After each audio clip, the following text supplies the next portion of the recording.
Morris had Sanders way out in front of the tantalizing off-speed pitch for the first out of the night.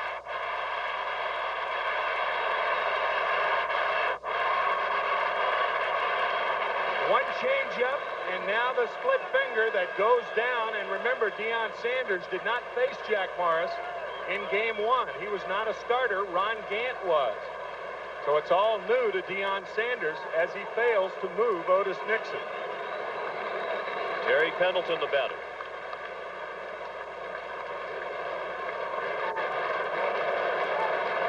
The Atlanta Braves have, throughout this series, they've had their leadoff batter on 10 times, including Nixon's double, and they have plated them 4 times.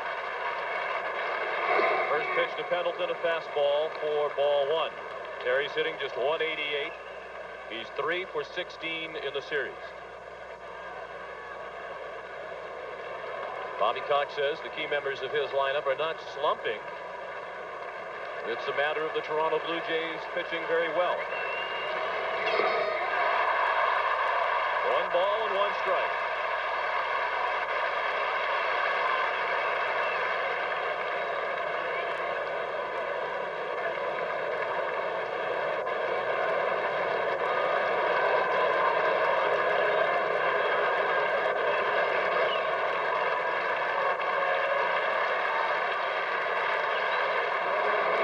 Takes off for third, and he'll steal third as the pitch was in the dirt.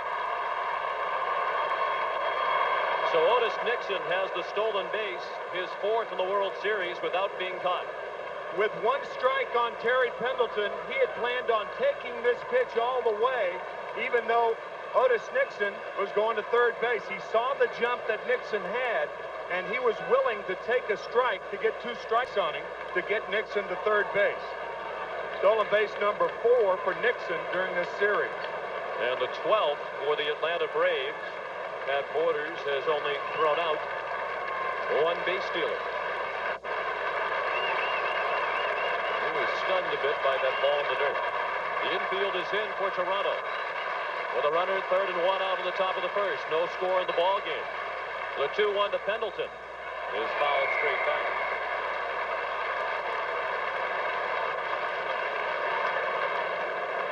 Jimmy Williams, the Atlanta third base coach.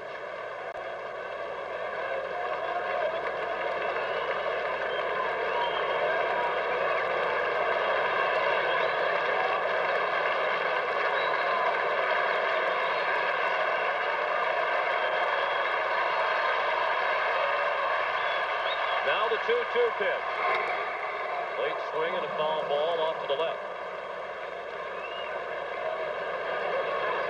With the infield in and a runner at third and less than 2 outs, the third base coach will tell the runner, make the ball go through.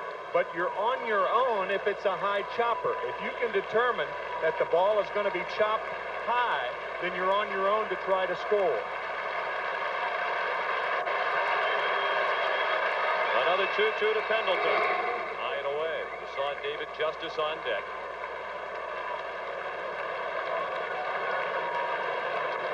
Pendleton without an RBI in the World Series. He was the leading hitter in baseball during the regular season with runners in scoring position. Now the payoff pitch. Slapped out of play.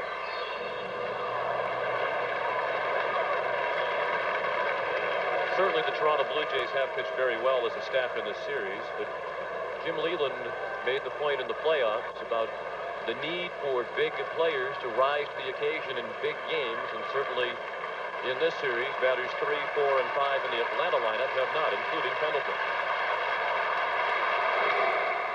As a matter of fact, the 3, 4, and 5 batters for Atlanta have no extra base hits in this World Series.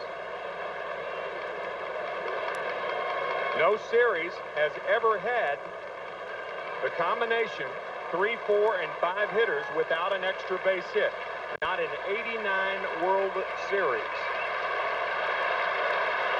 Another payoff pitch. Bounced down the line, fair ball, and the Braves take a 1-0 lead. Pendleton on his way to second, and he is there safely with the second double of the inning. And that erases that little note, doesn't it?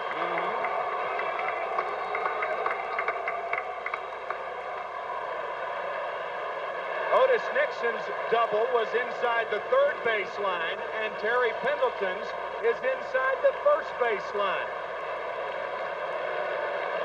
Atlanta takes the lead early.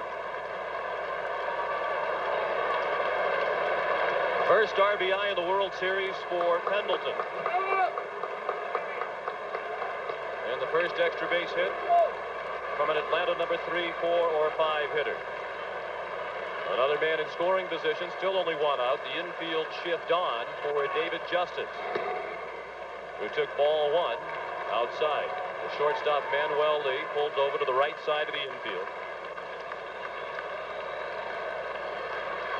Justice 2 for 12 in the series.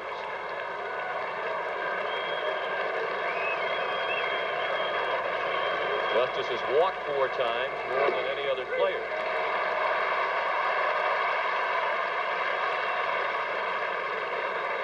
Look at the earned run average of Jack Morris in the first inning. So Jack has a tough time getting on track, and that has proven to be the case here in the first, with Pendleton at second and 1 out.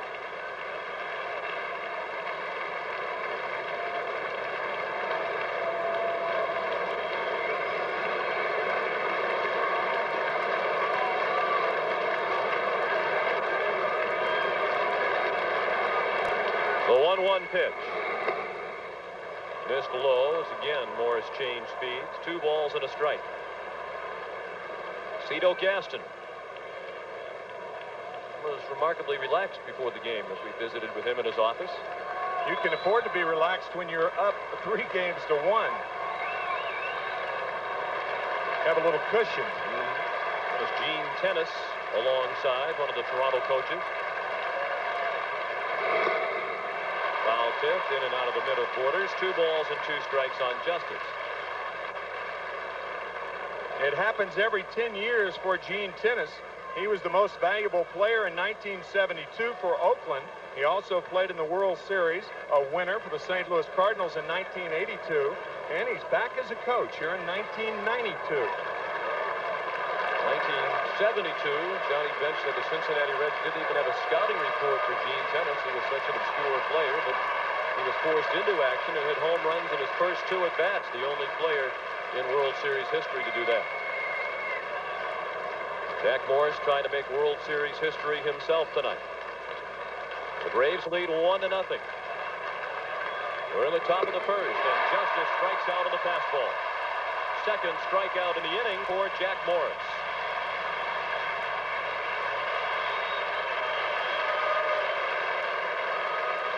This is a fastball over the outside part of the plate, and that's what happens to the hitters when you start looking for that splitter. What would normally be a hittable fastball becomes much faster because you're looking for a slower pitch. He just blew that ball right by Justice. Lonnie Smith, the DH again tonight. 1 for 8 in the series. Fastball high and tight. So again tonight, Ron Gant is the odd man out of the Atlanta starting lineup, with the right-handed Jack Morris on the mound. Pendleton at second with 2 down.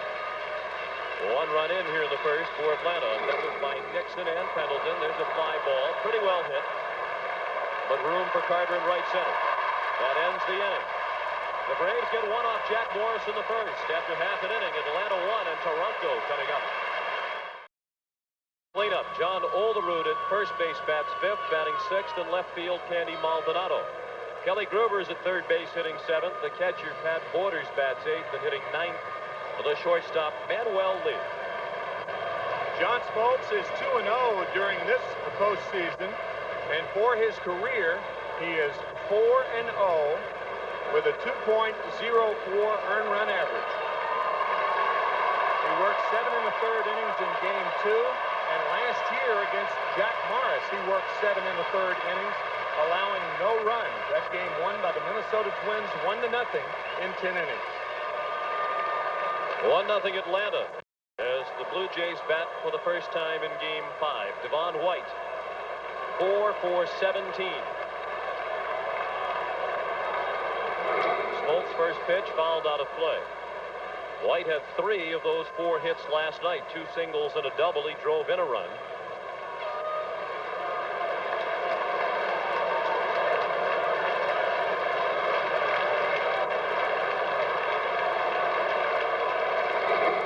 Off-speed pitch this time. Smoltz missed low, 1-1.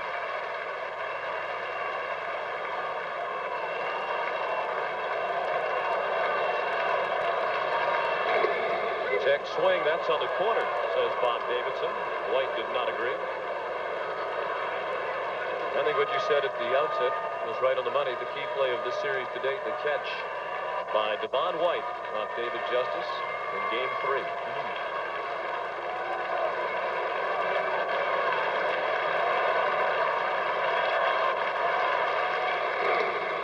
2 balls and 2 strikes. Smoltz with a perfect 4-0 record in postseason action. He's one of 8 pitchers in Major League history who are undefeated in postseason play with at least 4 wins. Rusty Gomez with the best record along those lines at 6-0.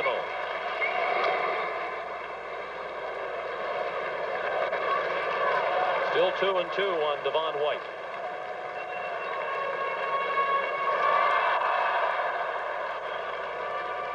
Smoltz just 25 years old. He's from Detroit.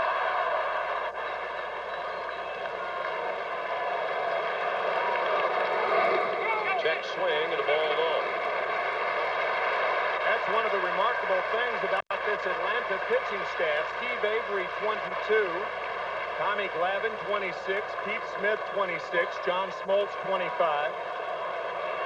They're not only good, they're going to be good for a long time. Payoff pitch to the leadoff hitter. He blew him away with the fastball. John Smoltz, who was the National League leader in strikeouts in the regular season, strikes out the first Toronto batter of the night.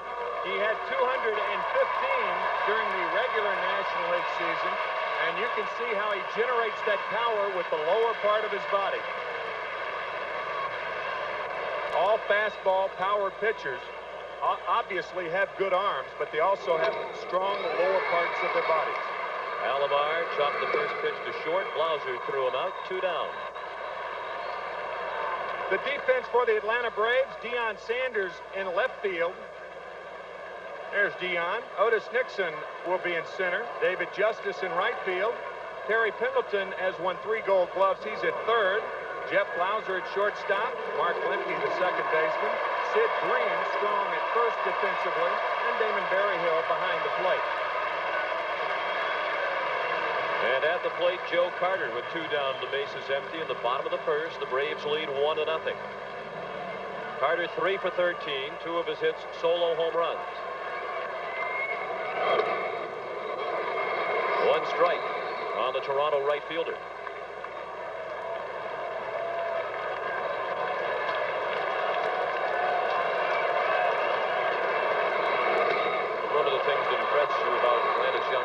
As well as their athleticism. Glavine, an outstanding hockey player, an excellent fielder.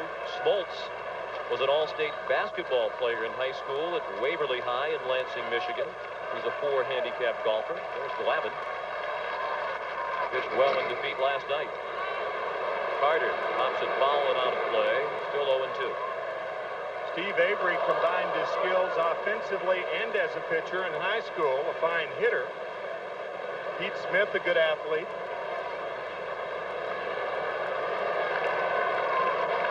Matter of fact, Pete Smith tells the story of the only time in high school that Smith and Glavine pitched against each other, 2 highly touted prospects. They expected a pitcher's duel in the local area. The game wound up 7-6. They each claimed that they had a couple of hits against the other.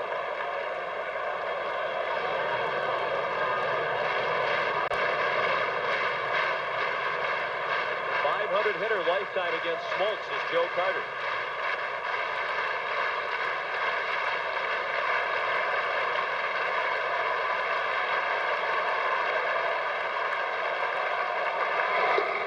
On the corner, strike 3.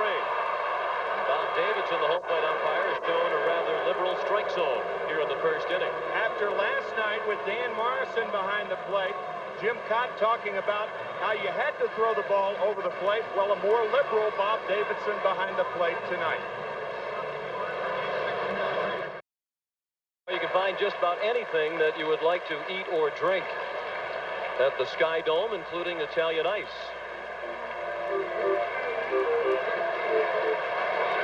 Atlanta batting in the second. With a 1-0 lead, a late swing for strike one by Sid Bream.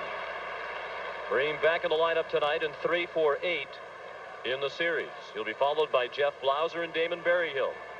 Atlanta scored a run off Jack Morris in the first on doubles by Otis Nixon and Terry Pendleton.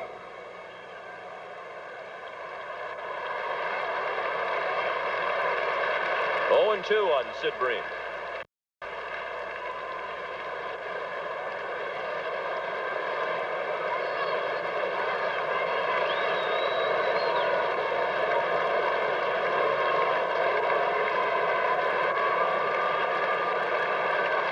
Saw that banner in the background. God used a Blue Jay to unite Canada. Possible. Bream into center field. It's caught by Devon White.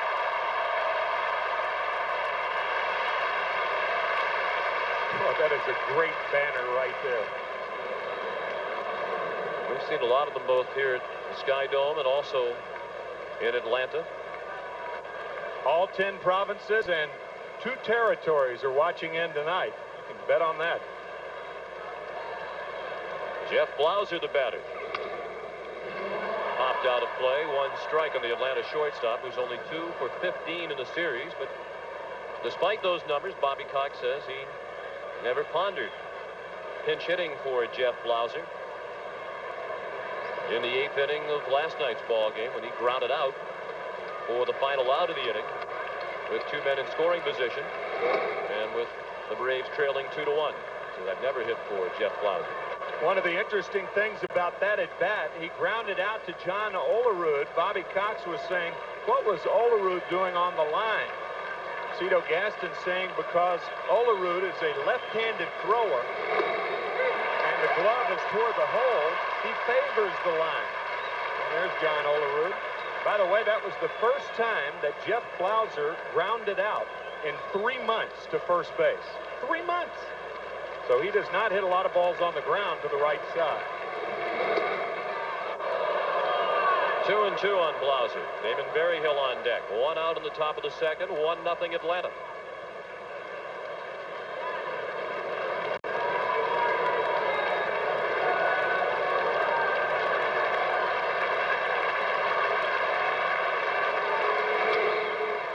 Out of play to the right side. Not only is Jack Morris attempting to become the first pitcher in World Series history to win the final game of 2 consecutive series with 2 different teams, he is also trying to become the first pitcher in history to win a World Series game with 3 different teams. He's done it for Detroit and Minnesota.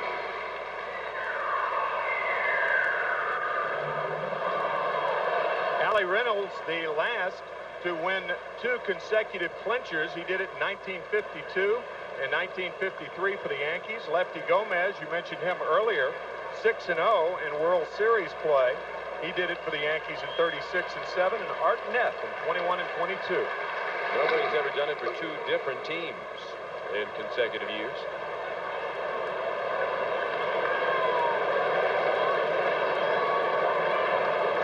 Morris won 21 games for Toronto in the regular season. And he won the MVP honors last year in the World Series with the Twins.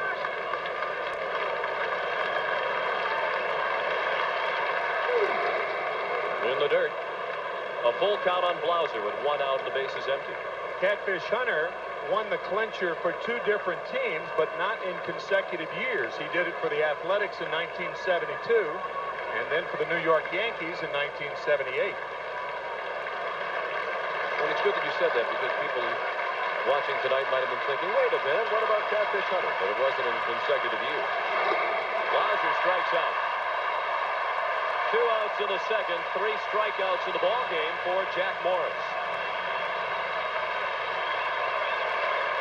All of the strikeouts so far for Morris has been on fastballs. You can see the two fingers together. When the fingers are split, the ball goes down. When the fingers are together, that's his cross seamer, and the ball stays on the same plane. That's the fastball. Off-speed pitch popped up in foul ground by Damon Berryhill. Kelly Gruber makes the play. The Braves go in order in the second. After an inning and a half in Game 5, Atlanta 1 and Toronto nothing.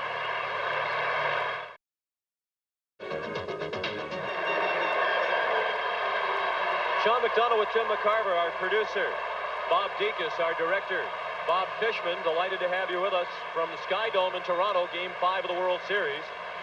Led by Atlanta at the moment, 1-0 as Dave Winfield steps in to begin the bottom of the second. John Smoltz worked a 1-2-3 first while striking out 2. Winfield takes a fastball for a strike. He's 3 for 13 in the series. Still looking for his first ever World Series extra base hit.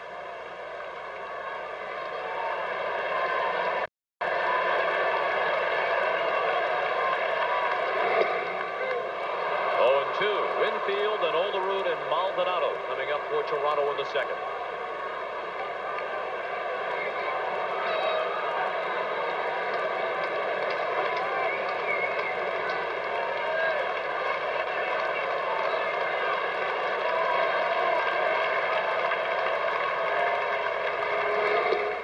Check swing at a breaking ball.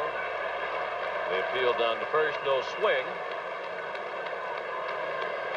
Nobody in the major leagues has more plate coverage than Dave Winfield. That's why he stands way back in the box, way away from the plate. At 6'6", with long arms, he can go out and handle that outside pitch, even though he is a long way from the plate.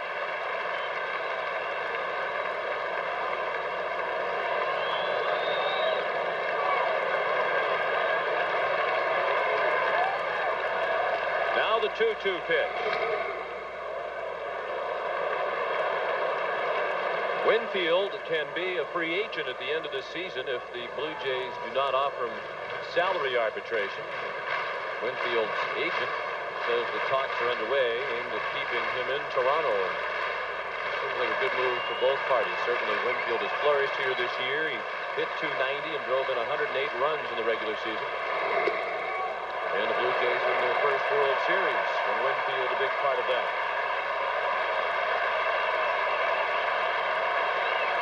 The full count now as Smoltz works to Winfield.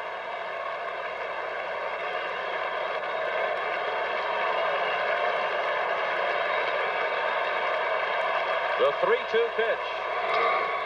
Line to center field. Nixon on the run makes the catch.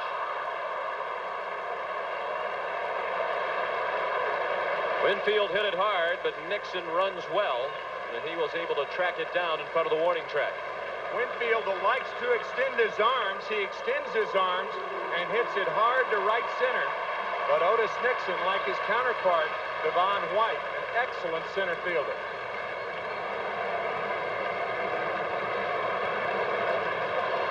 Now John Olerud. Fastball missed for ball 1. Olerud 2 for 10 in the series.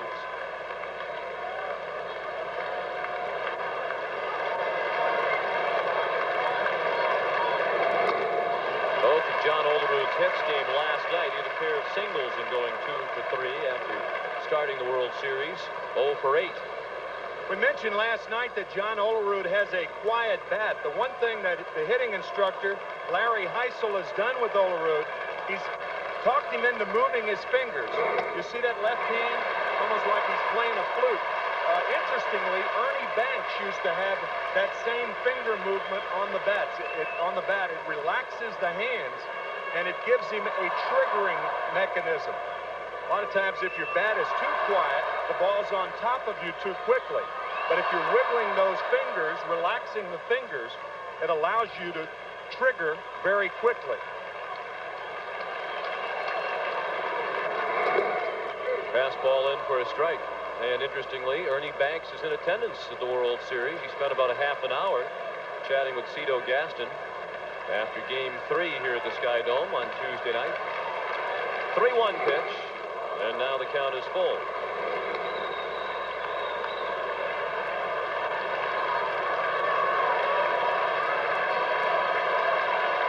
95 miles per hour, the last fastball from Smoltz. Now is 3-2. Soft line drive, and that drops in center field. So the Blue Jays have their first hit of the night, and John Olerud has his third consecutive hit dating back to last night. In game 3 with Jeff Reardon on the mound, the count no balls and 2 strikes to Candy Maldonado. The base is loaded, and a drive over the head of Otis Nixon wins it for Toronto, and they go up 2-1. They win last night, and they need one more victory to win their first World Championship ever. That hit, the only hit in this series for Maldonado. He's 1 for 11. Tying run at first for Toronto with 1 out in the bottom of the second. The Braves lead 1-0. Smoltz misses low and away. Olerud is not a very good runner at first, and Bream is playing a little bit behind him.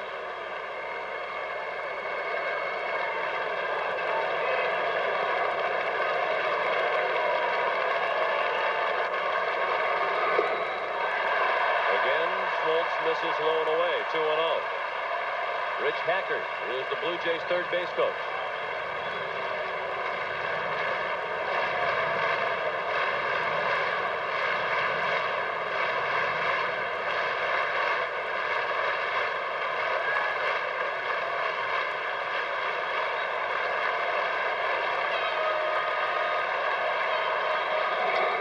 Late swing and a foul ball out of play to the right. When you hit a 2-0 pitch the other way, that means you do have a tendency to hit the ball the other way. And sure enough, Maldonado is not strictly a pull hitter. You can see that his hits are distributed rather fairly the other way also.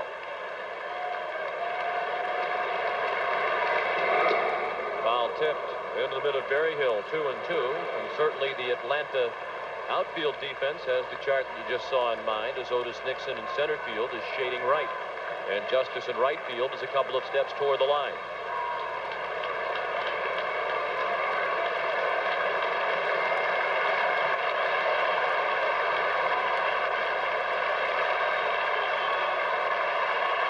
The 2-2 from Smoltz.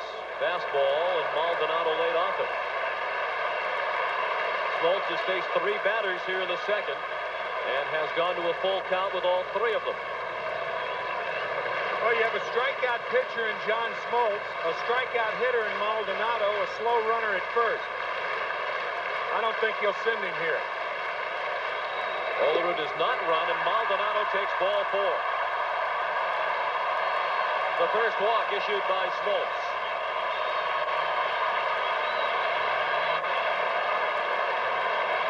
First and second with 1 out.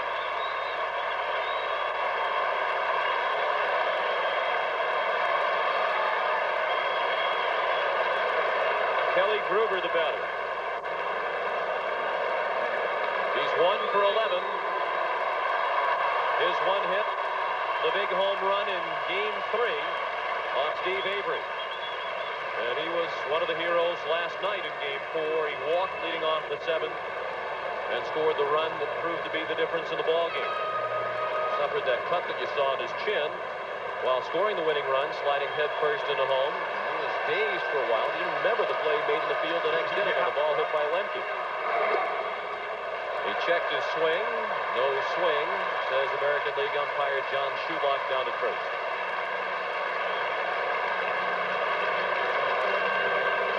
John Olerud, the runner at second. Candy Maldonado at first. With 1 out in the second, Atlanta leads 1-0. This is game 5 of the 1992 World Series. The Blue Jays lead 3-1. The 1-0 pitch. Pop foul, straight back and out of play. With Toronto up 1-0 last night, 7th inning, Kelly Gruber scores the second run, and that proved to be the winning run. Atlanta coming up with 1 run in the 8th inning. Kelly Gruber had walked to lead off the bottom of the 7th. Throw to second. Safe and just barely is John Olerud. Lemke moved in behind Olerud undetected, and if the throw were a bit better, they had him. Bit better meaning down. That throw was high like a lot of Smoltz's pitches. Had that throw been down, Lemke would have applied the tag. You see how far he had to go, and that allowed Olerud to get back in safely.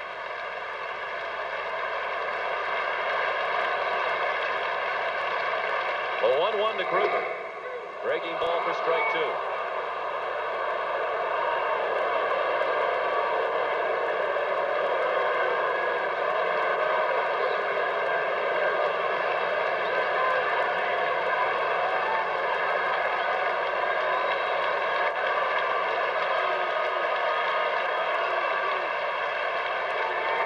Struck him out with the breaking ball. That's the second out of the inning and the third strikeout already for John Smoltz.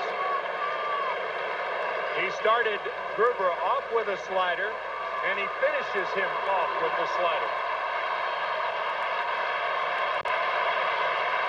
You folks at home may be able to tell the slider from the curveball. John Smoltz's slider will break parallel to the ground. The curveball breaks down to the ground. So you in your living room or wherever you're watching this game.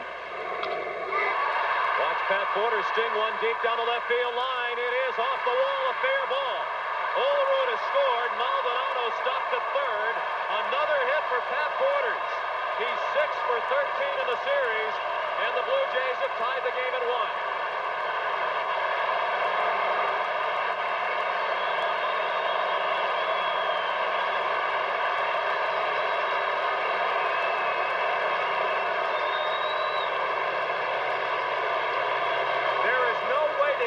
Pitch unless you're looking for it.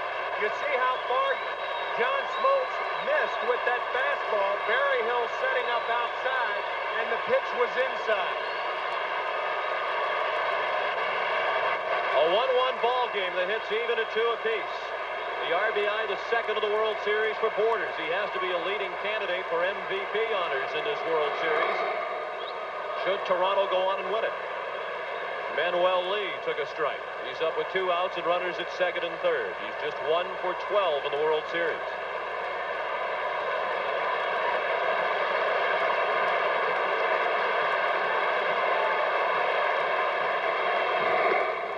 A ball low. Lee's only hit was a single in game 2. It came off John Smoltz. He's 0 for 7 since then. Batting from his stronger side of the plate. He fared much better from the left during the '92 regular season. 2 hits and a walk off Smoltz in the inning. Lee lines to third. Solidly struck, but into the mid of Pendleton to end the inning. After 2 in game 5 of the World Series, the Braves and Blue Jays tied at 1. Moves his glove on the pitch to Pat Porters. I mean, John Smoltz missed with that fastball a lot, and he paid for it.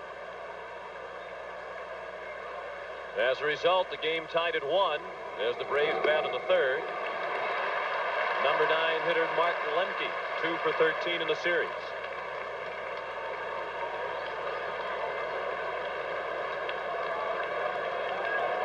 Lemke drove in a run last night with the ground out.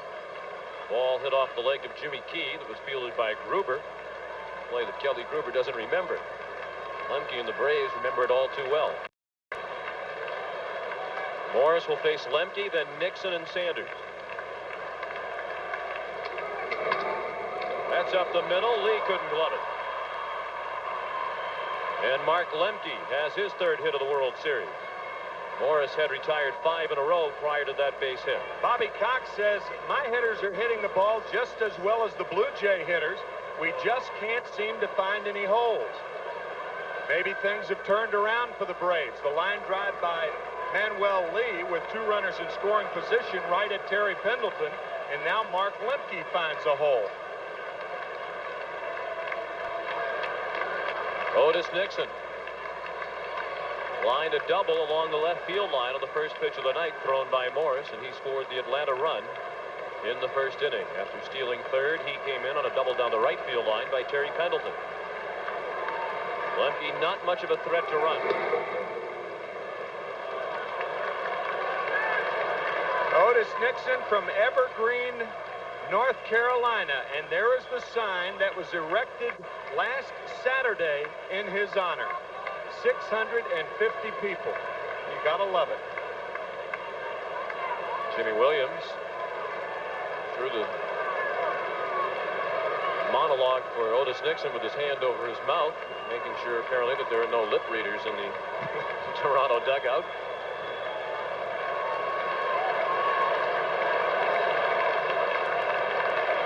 One and 0 the count. Morris has given up 3 hits now through 2 innings plus.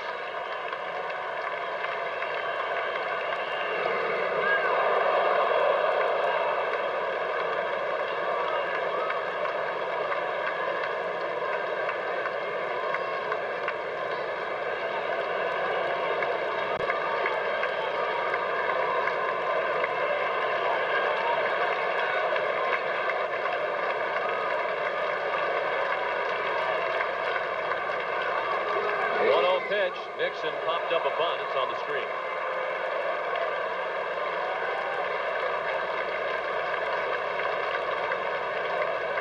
With Nixon, it's either or. With a runner on first base and nobody out, when he puts a bunt down, it is not necessarily a sacrifice because of his speed. I think he tried to take that one with him, bunting it to the right side of the infield, taking advantage of John Olerud holding Lemke on at first base. See if he does it again. He does turn the bunt. Took a fastball inside for ball 2, 2-1.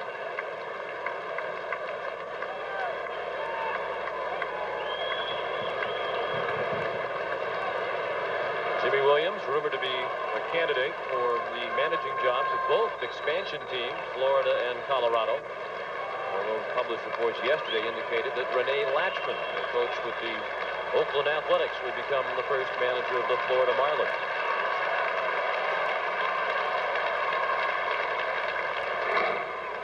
To short. Lee has to go to first to get Nixon by running step. That's the first out of the inning. Lemke to second, and here's Jim Cox. Well, it's apparent that the Braves are trying to follow Bobby Cox's advice. I asked him, your hitters have now seen Jack Morris 5 games in the postseason. Anything you can attack him with differently? And he said, we swing at too many pitches off the plate. Inning 1, they were patient. They scored a run. Last inning, Bream and Berryhill again chased pitches out of the strike zone, and they had a 1-2-3 inning. And Deion Sanders chased a couple of bad balls his first time up there while striking out swinging. 1-1 the score in the top of the third. Lemke at second with 1 out. Sanders chops one to second. Alomar throws him out. If Sanders' foot is bothering him, you wouldn't know it by the way he ran down the line. He made that a very close play on a routine chopper to second. And Deion doesn't appear to be limping as much tonight when he's walking out to his position as he was 2 nights ago when he started and went 3 for 4. And the minute I said that, he started limping more. Of course. Been limping on cue of late.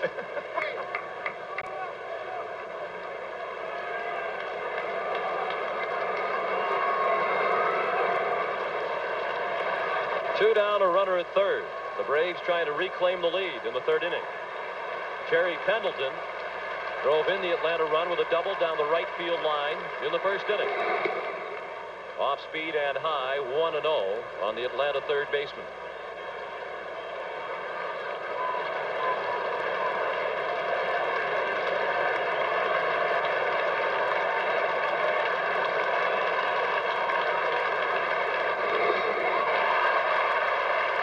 Orders kept it out in front of the plate as Pendleton missed 1-1. Jack Morris with 9 wild pitches on the season, 1 in the World Series, and a fine play by Pat Borders. We have seen Borders time and time again get in that position and keep the ball in front of him. He has just had a terrific World Series all the way around. And the postseason is grueling for all concerned with Games on consecutive nights. The only off days are travel days between cities. 1-1 to Pendleton, fouled straight back. It must be particularly grueling for the catchers, most notably Pat Borders, who caught more games than anybody else in the American League this year. 137. Tack on another 11. This is his 148th game of the year.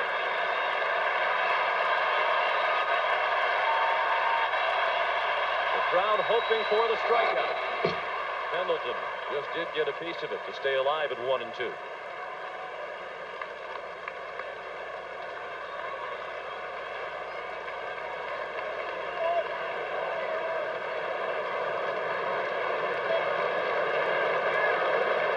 Bobby Cox told us that Terry Pendleton is one of those hitters who fares better after he's seen a pitcher a couple of times. Certainly that's true of most hitters, but Cox said it is particularly true in the case of Pendleton.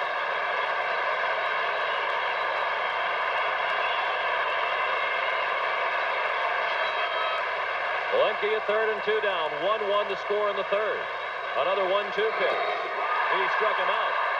Pendleton got a piece of it. Borders able to squeeze it for the final out of the inning.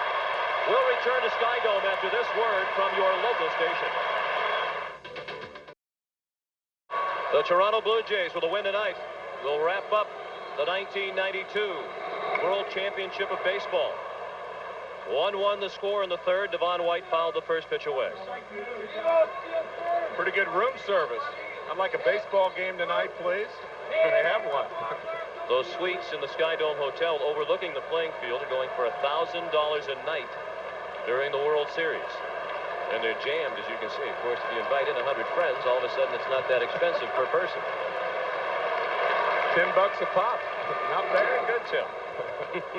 I tell you, $10 is all it costs to close the roof here at Skydome. Can you imagine that? It takes 20 minutes and it costs $10 to close this roof or open it. $10, what a deal. 10 in each direction. That's $10 Canadian. With 20%, it's $8 American. It's unbelievable. What a deal. A fun Skydome fact here in the third inning. 1-2 now on White. Smoltz struck him out his first time up. Smoltz facing the top of the order of White, then Alomar and Carter.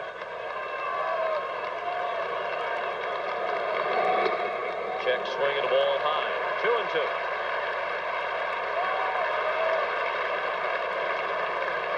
You think after the great catch a couple of nights ago in Game 3, Devon White would get more respect, but Dave Winfield has taken to calling him crash test dummy as a result of the accident in which he was a part. Smoltz chasing after the ball because they're going to appeal here to see if it was a swing. He wants Bob Davidson to appeal. Third base umpire Mike Riley has yet to call anything. Well, Bob Davidson is hollering in at the Atlanta dugout. Finally, he did point down to Mike Riley. And Mike Riley said no swing. And John Smoltz didn't want the ball to roll into the dugout. That was very close to a swing. The one thing you don't want to do as a runner, you don't know how far it's going to go away from the catcher, so you don't want to break toward first because then the chances of you getting the call are slim. He looked like he could have gone around on that swing, however. From 0-2 to 3-2. White with a high fly ball. Medium range center field, Otis Nixon. 1 out in the third. We understand that former baseball commissioner Fay Vincent underwent 4 hours of back surgery today and that he's doing well, and all of us at CBS want to extend our best wishes to Fay Vincent.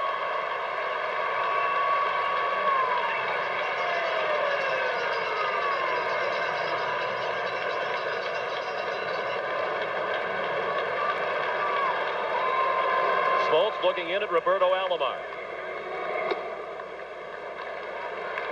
Robbie bounced to short his first time up.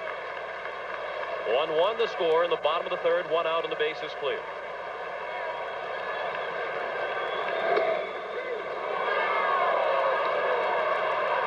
I mentioned last night that Roberto Alomar lives in that Skydome Hotel that we saw a moment ago. The manager of the hotel says we consider Robbie a member of our family. Must be a little bit more difficult for him to get around his Toronto home with all those people up at Skydome tonight. Robbie Alomar does not consider Bob Davidson, however, a member of his family. He's complaining about that pitch inside, and you rarely see Alomar complain this much. That was a close pitch right there. Before that fastball from Smoltz outside on a strikeout earlier, but that pitch could have had the corner. And Bob Davidson, to his everlasting credit, admitted that he missed the call on the catch by Devon White, the tag at second base that would have been the completion of the triple play. More umpires admitted their mistakes, there would be fewer prolonged arguments on the field. They don't make many, that's for sure. And the count is full now.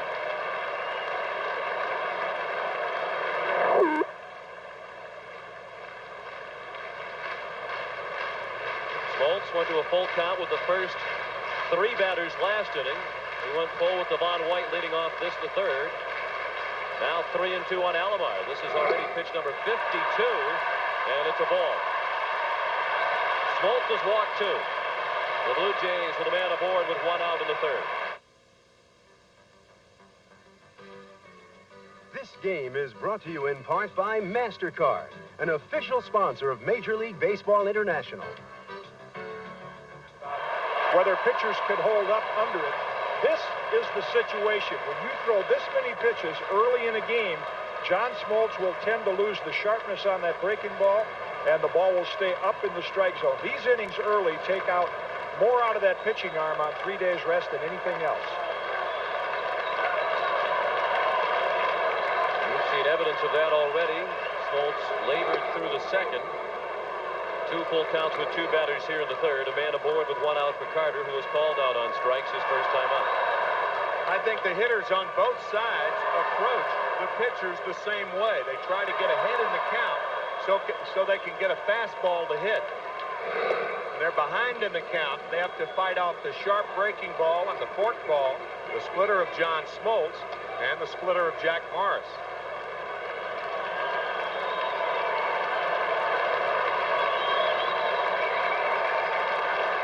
Alomar stole 49 bases during the regular season. He'll retreat to first as the fly ball to right is handled by Justice. 2 away.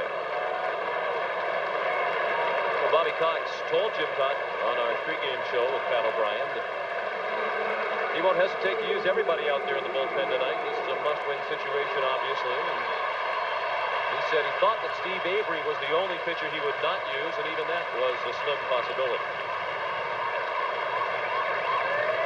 Certainly wouldn't expect to see Tom Lavin out there as well.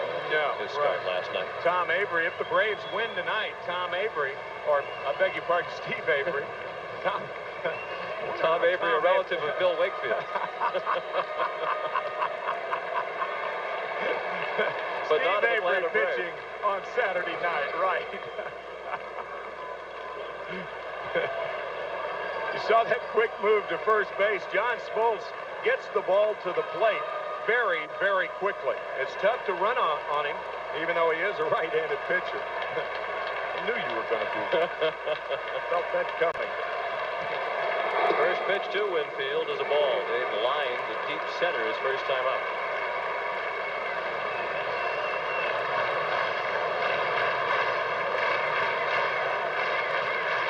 Alomar, a perfect 9 for 9 in the postseason.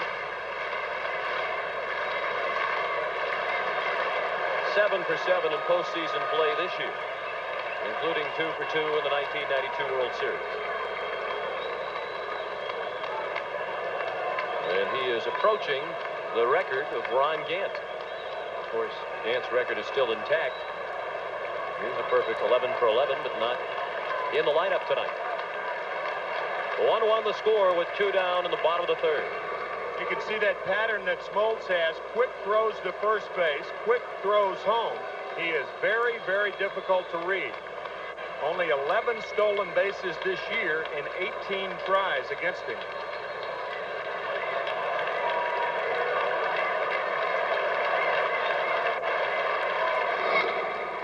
Chop to third. Pendleton, the short way to lefty to force Alomar and end the inning. We've played 3 in Game 5 of the World Series. The Braves and Blue Jays tied at 1. Fourth. And David Justice looked at ball 1. He struck out swinging back in the first. He'll be followed by Lonnie Smith and Sid Bream. I'll tell you, if the Braves can hang on long enough, David Justice is going to get his hits. He has been swinging the bat very well, just missing a lot of pitches. The shift on again. 3 infielders on the right. That's deep to right. No shift will take care of that one. Nearly into the second deck for David Justice. His first home run of the World Series. And Atlanta's back on top 2-1.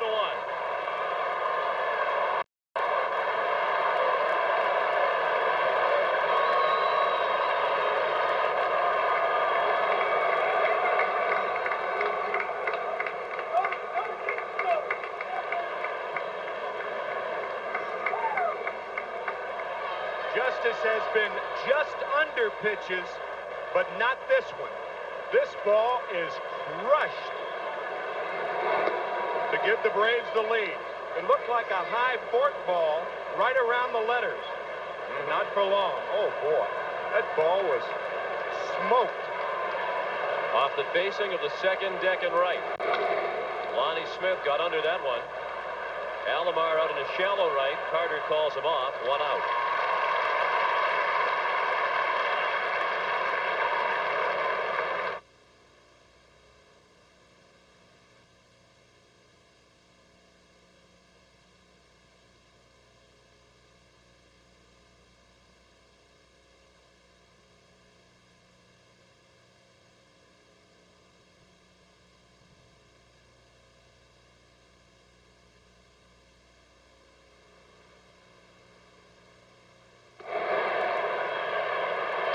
How close has this series been? Neither team has enjoyed a lead of more than 2 runs at any time in this series.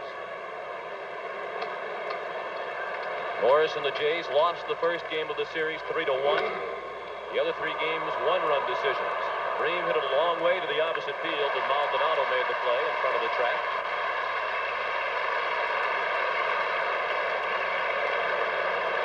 The 2 pitches to David Justice. The first pitch, a splitter low.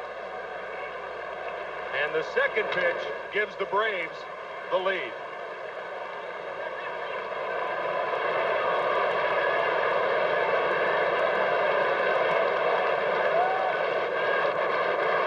Two down for Jeff Blauser. Blauser struck out swinging his first time up.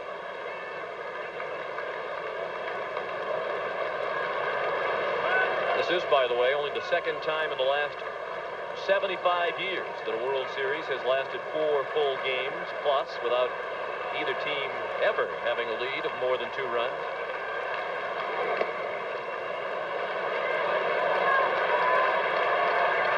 Games have been close, but the Blue Jays have won 3 of them, and Atlanta has only 1 win. They need a win tonight against Cito Gaston's ball club to send the series back to Atlanta for games 6 and 7. 2 balls and a strike on the Atlanta shortstop Blauser.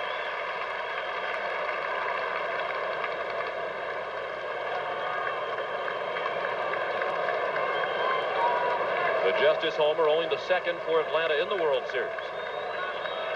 Morano has hit 5. In the hole, base hit. Gruber was playing close to the line, and Blauser bounced it through for just his 3rd hit of the World Series. What does Jack Morris throw? Well, he throws the fastball. You notice how he uses the seams for leverage to throw it harder. He uses the splitter. That ball has a tumbling motion when it faces the hitter, going down. And he uses the slowest of his pitches, the palm ball, and aptly named, as you can see, with that grip.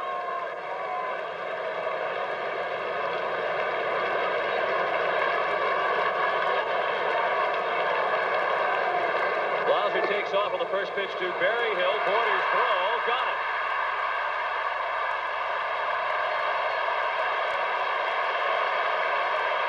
Well, now Pat reporters can do absolutely no wrong. The Braves reclaim the lead on the Justice homer as we go to the bottom of the fourth. John Olerud sends the first pitch of the bottom of the fourth back to the screen. That's a Blue Jay right there. I would say she's definitely cheering for the Blue Jays.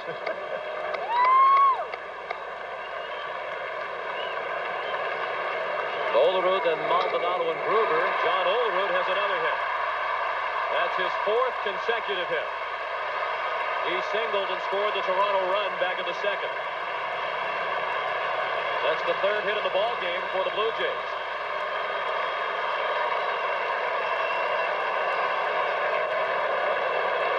You can see John Smoltz angrily throwing the ball down. This splitter just hangs up in the strike zone. And John Olerud, who has scored the only run for the Blue Jays, opens the fourth with his second hit. Andy Maldonado walked his first time up. That moved Olerud to second. Olerud scored on a double by Borders. 1-0 on Maldonado.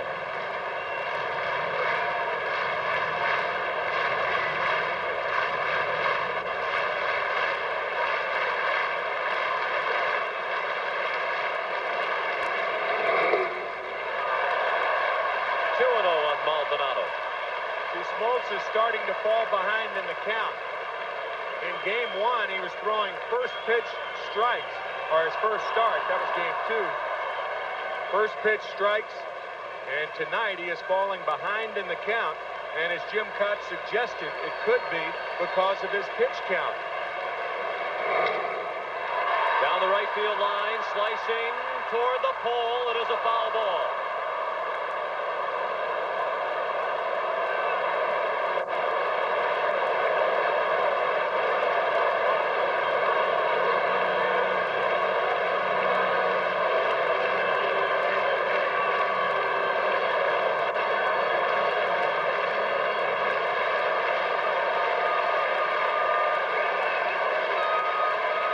Pitching coach Leo Mazzoni chomping on the gum alongside Bobby Cox.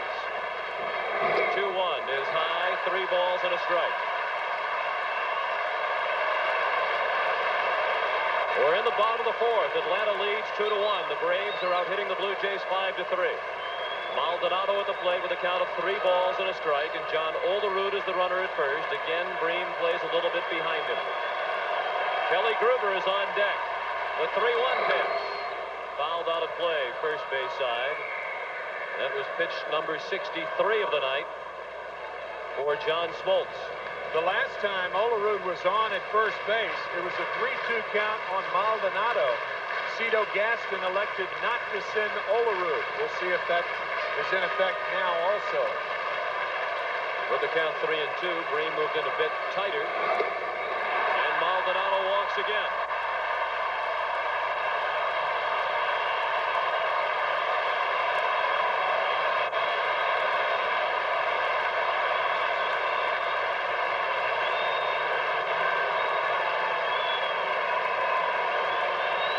Sid Bream, Damon Berryhill, Terry Pendleton, all at the mound.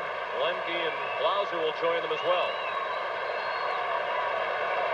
They are trying to determine what to do on a bunt should Kelly Gruber lay one down. I think when you have a 1-run lead, what you try to do in this situation is make sure you get the one out, even at the expense of bunting the runners over at second and third. If you mess up the bunt play, that's going to lead to the big inning. You still have a 1-run lead. So I think Atlanta will be conservative in this bunting situation if Kelly Gruber indeed bunts. You would think that would be the play with the problems that Gruber has had. He's 1 for 12 in the series, including a strikeout tonight. Got a piece of the pitch and fouled it off. Home plate umpire Bob Davidson checked quickly with Gruber to make sure he was okay. Yeah, I think Bob may have thought that Kelly was hit on the hand. But of course, if you bunt the ball and you hit on the hand, it's a strike if it's bunted foul.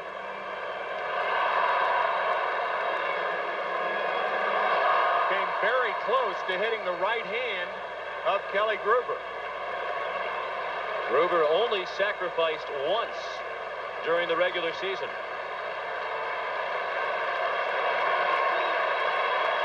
He also had a sacrifice in the American League Championship Series. The 0-1, no sign of a bunt. It's a ball low and away. Well, you have the hottest hitter on either club on deck. But if the bunt were successful and you're Bobby Cox, would you walk Borders to get to Manny Lee, who hit the ball hard the last time up? I think the answer to that question is yes. I don't know. I'm not too sure.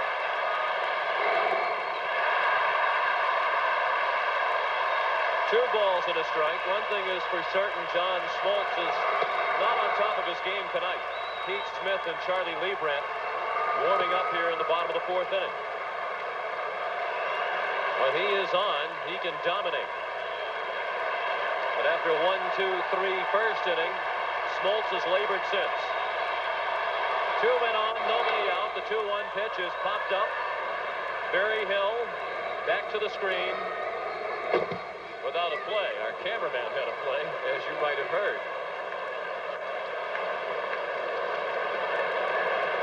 There's George, our cameraman, who takes all those terrific shots. He got a ball out of that. All right, George. All right.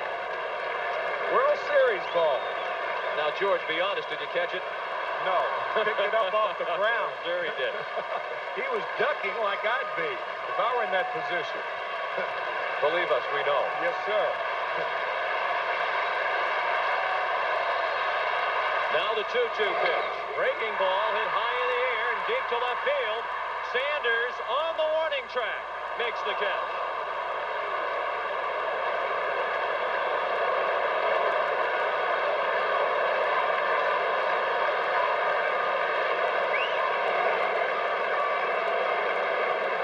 One out, and some anxious moments for John Smoltz and Braves fans everywhere. He hangs the slider right up in Gruber's wheelhouse.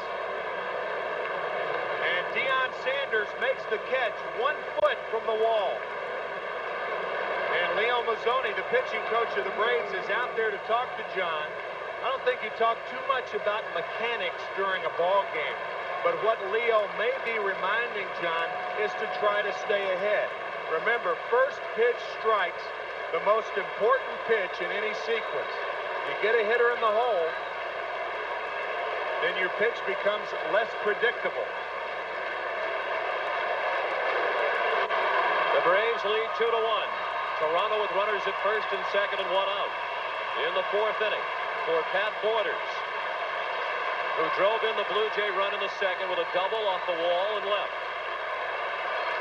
It was his 6th hit in the 1992 World Series. He has now hit safely in all 11 of his games in the postseason this year, and in 13 straight postseason games dating back to last year.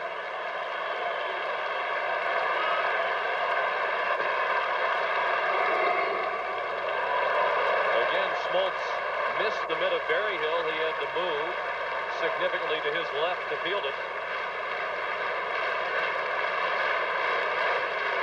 We've seen that a lot tonight.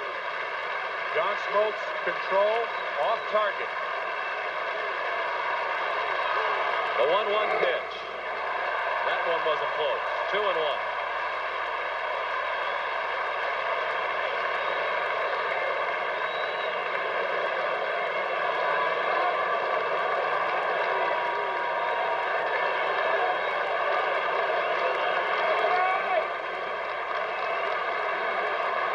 From the sky deck. That's the 500 level here at Skydome. Borders off the end of the bat and foul. 2-2.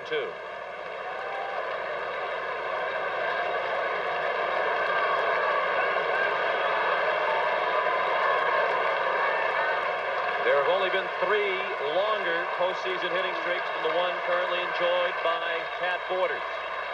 Hank Bauer 17 games, Ricky Henderson 15, Brooks Robinson 14. Smoltz to second. Olerud back safely.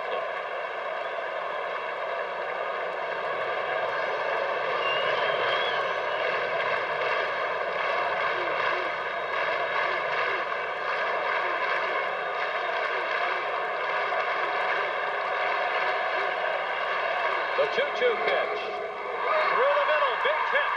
Olerud does not run very well. He's being waved in. Nixon's throw offline. 2-2 the score.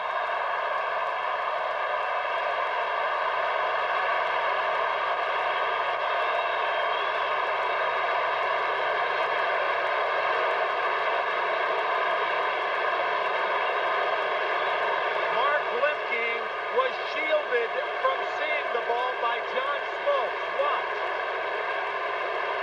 See, you don't see Lemke. Now you see him, and it's too late. Lemke can't pick the ball up. He breaks too late. Otherwise, that's a double play. You see the step to the left? He never picked the ball up. And the Blue Jays tie it. And Pat Borders takes another step toward possible MVP honors in the 1992 World Series. He's 2 for 2 tonight with an RBI double in the second, an RBI single here in the fourth. Borders now 7 for 14 in the World Series, coming off a league championship series in which he hit .318. The go-ahead run is at second. Borders at first. Maldonado the runner at second for the number 9 hitter, Manuel Lee, who lines sharply to the third baseman his first time up. 1-0 on Lee. It's interesting that Mark Lemke was holding Olerud on there and in ideal position to make that play had he seen the ball.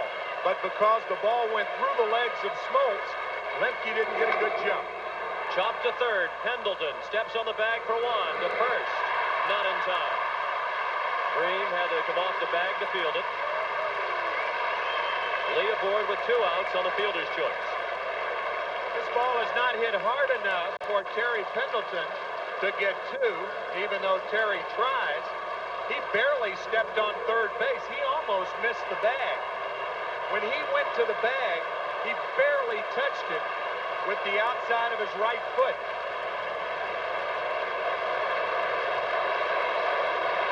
I mean, that is very close. He almost missed the bag if he touched it. Looked like he did with the toe. With just barely. Close. Good thing he's a size 9. Devon White. Instead of a size 7.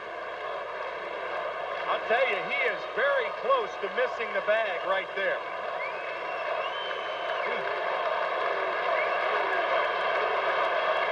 White is 0 for 2 tonight. He is struck out and flying to center. 2-2 the score in the bottom of the fourth.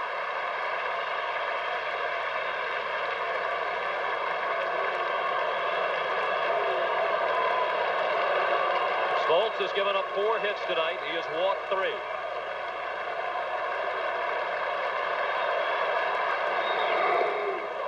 Good change of speeds. White out in front of it. 1 ball and 2 strikes.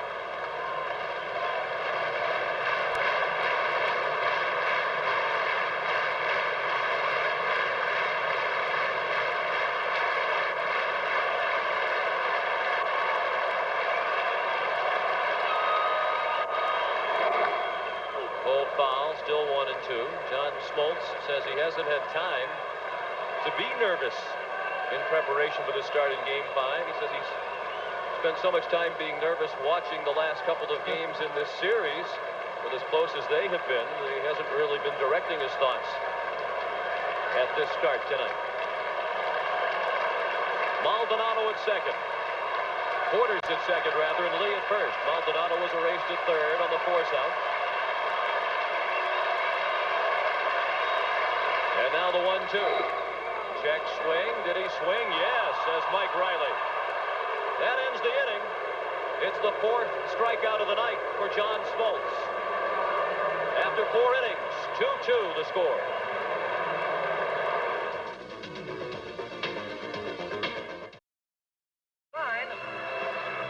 Two strikes and a ball to Mitchell with 2 away in the top of this 9th inning. Larson looks in. Here comes the pitch. Strike 3. A no-hitter, a perfect game for John Larson. The called 3rd strike on Dale Mitchell. Capped Don Larson's perfect game performance. Game 5, 1956. Yogi Berra was the catcher. The Atlanta catcher, Damon Berryhill, at the plate. He fouled out to the third baseman, Kelly Gruber, his first time up. He's the first batter of the 5th inning in a 2-2 game. Yogi Berra, of course, number 8. The New York Yankees have 2 number 8s retired. Bill Dickey was number 8, and Yogi Berra was number 8.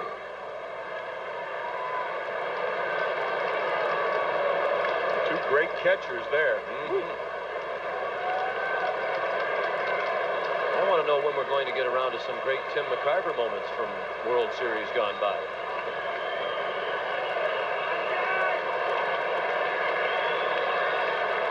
Jack Morris with the 2-1 pitch fouled away.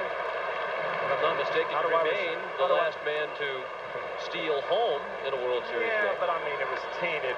It was a back end of double steal in Game 7 in '64. You know, and I mean, that's right, but it's you know, Mike Shannon was the lead runner. He stole second base. He kind of took Bobby Richardson out of the play. Could have walked home. Oh, you're so modest. No, I mean, really, back end of a double. I mean, there are a lot of people in baseball who think that a back end of a double steal shouldn't be a stolen base. You're right. I'm one of them, so you're out of the books. I am too. Thank you. Not yet. Oh, sure. Downplay it yourself, but then when we take it away from you, you want to stay in there. That's right. I'm not going to be overly humble. The 2-2 to Berryhill. Lined foul. Berryhill, then Lemke in the top of the order, Nixon in the 5th inning.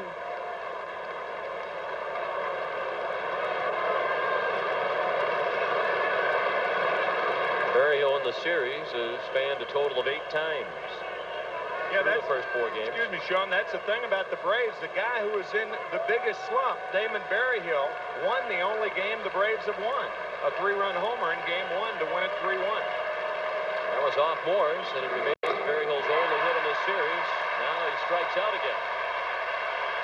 1 out in the 5th. Here's Jim Cox. Guys, pitchers sit on the bench between innings and they pay attention to the rhythm of the game. And in this case, Jack Morris knows that if he can get the Braves out 1, 2, 3 in this inning with the stressful innings that John Smoltz has had, it gives the Toronto lineup a big advantage. And they have the meat of their lineup coming up in the bottom of the 5th. Alomar, Carter, and Winfield. Alomar throws Lemke out. 2 down in the 5th. If you're just tuning in, this is how we got to 2-2. Terry Pendleton doubled in Otis Nixon, who had doubled, to give Atlanta a 1-0 lead in the top of the 1st. Pat Borders with a double in the bottom of the 2nd to drive in John Olerud, who had singled. 1-1 to score. The Braves out in front again on the first World Series home run in 1992 by David Justice. And Toronto tied it. Again, it was Borders with a single to knock in Olerud, who had singled. So it's 2-2 with 2 outs in the top of the 5th. Otis Nixon 1 for 2. Foul ball, and just barely. Almost identical to the double that Otis Nixon slapped down the left field line his first time up on the first pitch of this ball game. Bobby Cox is saying, how could that possibly be foul? All it has to do is go over the bag. It can go over the bag and land foul and still be a fair ball. This ball actually hits about 8 feet in front of the bag, right on the line. But it's slicing toward left field, so if it hits on the line, actually about 4 feet in front of the bag, so if it's slicing, it would make sense that it's a good call. There's no way to keep a ball from slicing if you hit it that hard down the left field line as a left-handed batter. The 0-1. Just missed. 1 ball and 1 strike.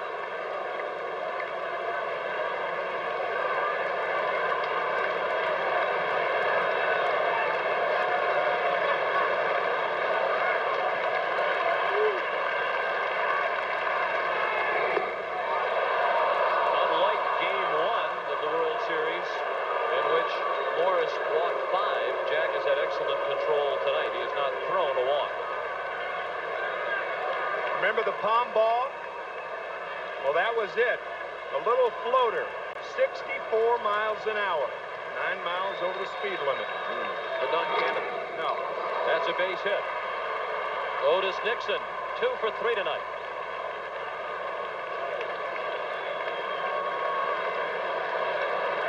It's funny how speed slows the game down. You'll see Morris throwing to first. You might see a pitch out here. There is no question that Nixon's going to be running. The question is, which pitch? Otis stole third back in the first inning following his double. Deion Sanders, the batter. He has struck out and bounced to second.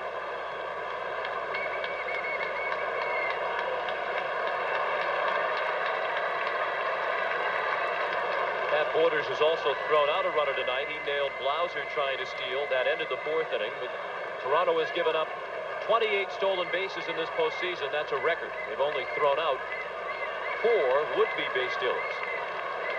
Nixon off, and the pitch gets away from Borders. Otis slid into second, so that's as far as he will go.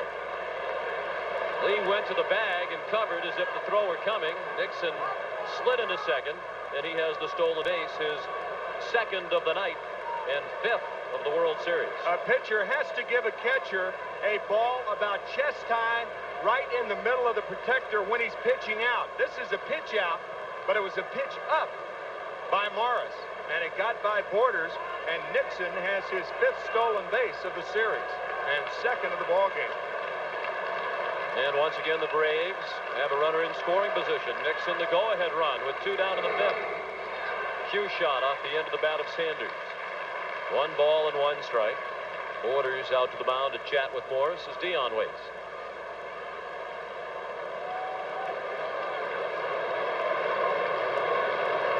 The Braves now with 13 stolen bases in this World Series. The record 18 shared by the Cubs of 07 and the Pirates of 09. And that's the most in a World Series in 80-plus years. The 13 posted in this one by Atlanta. And what a story Deion Sanders is in this World Series. He's now 5 for 10 with his RBI single. Sanders. See, this is what speed on the bases does. You've got the middle infielders up there, Robbie Alomar, Manuel Lee. The catchers out there, the pitching coach, they're talking, and that's what speed does. It just absolutely confuses the defense. Otis Nixon has done it twice. David Wells, the left-hander. Todd Stottlemyre, the right-hander. And you can look for Sanders to be running somewhere in this sequence. And you think back to the point made by Jim Cott about the importance for Morris to hold the Braves at bay in this inning because his teammates can sense that they are getting to John Smoltz, but he couldn't hold off the Braves. Terry Pendleton doubled a drive and a run in the first. He struck out in the third. Sanders, he's not running on the first pitch. That's a fair ball.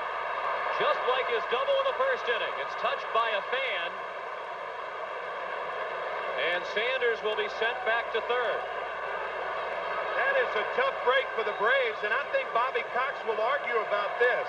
If in the judgment of the umpires, they think that Deion Sanders, with that tremendous speed, can score on the ball, then an umpire can award Sanders home plate and make it a run. You don't know what the ball's going to do. Is it going to hug the wall? Is it going to hit the wall and bounce out? And I think Bobby Cox has a good argument right here. Deion Sanders looking back to see if it was fair. It was fair, and it was touched by a fan. Now, what's this ball going to do? Is it going to kick out? Is it going to hug the wall? You don't know. Tim, if Deion Sanders doesn't score on this play, there isn't a man in baseball who scores on this play. That's right. And he's off with 2 outs because it's the crack of the bat. If they're not going to allow him to score, they could never send any runner around in this situation. Deion Sanders looking back unnecessarily. Why is he looking back twice? Let the umpire be the umpire. All you should do is take off for third and pick up the third base coach. But it becomes a moot point because the umpires decided that it was going to be a double anyway. But that is a break for Toronto. You know it's going to be a double. It can do only one thing for Toronto, and that's help them. So Cito Gaston with an assist from one of the 52,000 fans in attendance.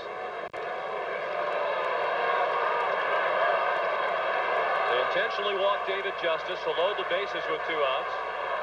And to get to the right-handed hitting Lonnie Smith. Justice hit a mammoth home run his last time up. 3-2 Atlanta.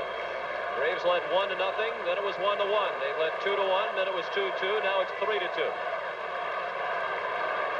Deion Sanders at third. Terry Pendleton at second. David Justice at first with 2 outs. Morris will work from the windup. Smith is 0 for 2. One of the interesting things about the Sanders looking twice at the ball, if he runs hard to third base, that could change the umpire's decision as to whether he could score or not. But he conceded that he was going to third, and when the fan touched the ball, the umpire saw where Sanders was and said he couldn't score. So the umpires were right, but Deion was wrong right there by looking twice. A ball and a strike on Smith. He has twice flied to right.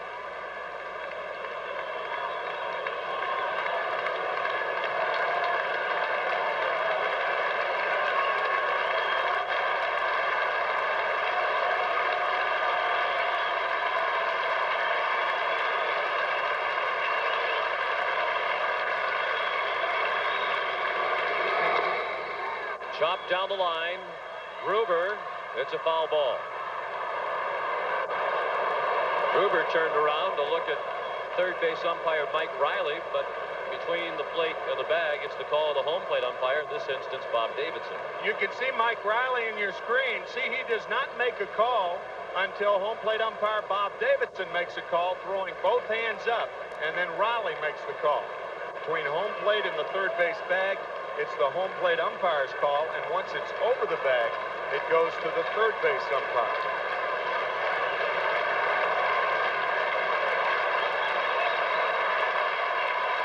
Saw a moment ago that Lonnie Smith is nearly a 300 lifetime hitter with the bases loaded. That includes 3 grand slams. Atlanta 3, Toronto 2. In the 5th inning of Game 5 of the 1992 World Series. The Blue Jays lead the series 3 games to 1. The 1-2 pitch. Fastball, and he fought it off.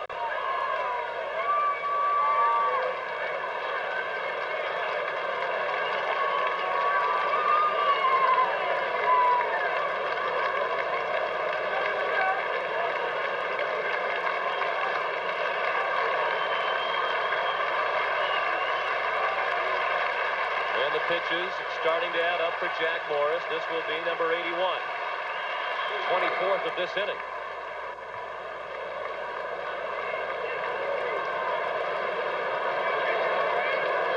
Of course, he's working with 1 day of rest more than that enjoyed by John Smoltz. Morris was the Toronto starter in Game 1. Smoltz went in Game 2 for Atlanta.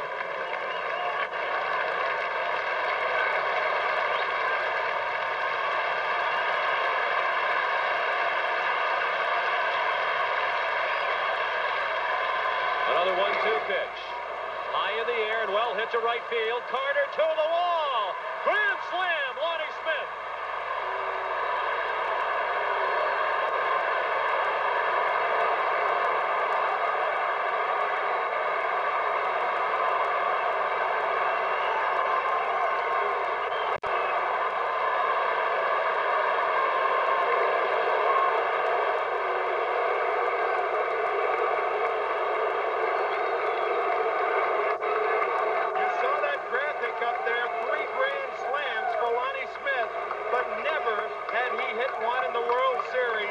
Until now, a fastball away, and he takes it away and away and away.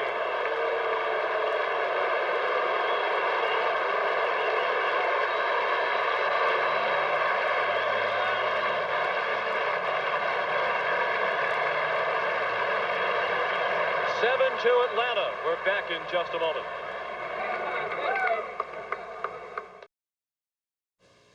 Ball for a strike to Sid Bream. Well, undoubtedly a lot of folks in Georgia were doing what Marvin Freeman and Javier Lopez were doing when that ball cleared the fence. Oh, what a great shot. Oh, man. A lot of people around Canada were doing what Joe Carter did.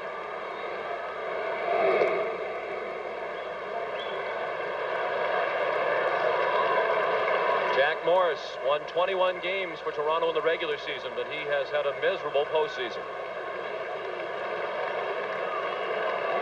Green, the 8th batter of the inning, up with 2 outs and the base is now empty.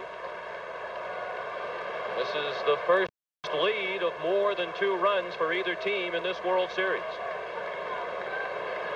And all the damage came after Morris retired the first 2 hitters in this inning.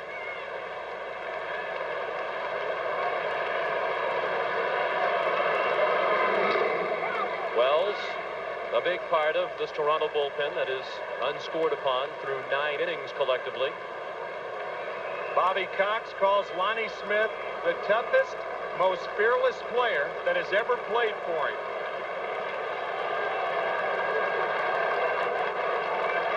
Reinforcing his stretch drive nickname as well. Yeah. The 1-2. Lee out. Maldonado in. The left fielder takes it. That ends the inning.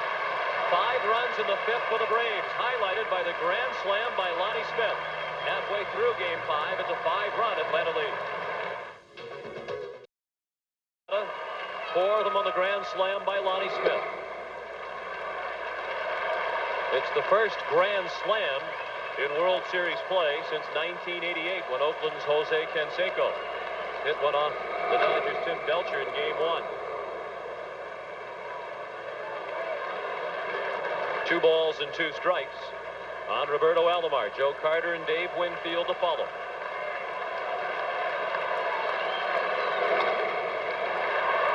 Sanders, a late start, but he's there. 1 out. Join us Sunday for NFL action here on CBS Sports. Washington and Minnesota head our 1 o'clock lineup, while some of you will see Dallas and the Los Angeles Raiders at 4. It all starts with the NFL today at 12:30 Eastern, the last word before kickoff. 1 out of the Toronto 5th. And the batter is Joe Carter, who has struck out and flied to right.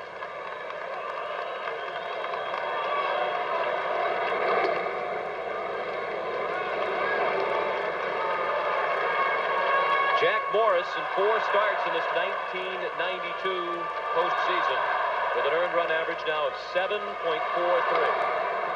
He has pitched 23 innings in the postseason this year and has allowed 19 runs, all earned, 7 of those tonight.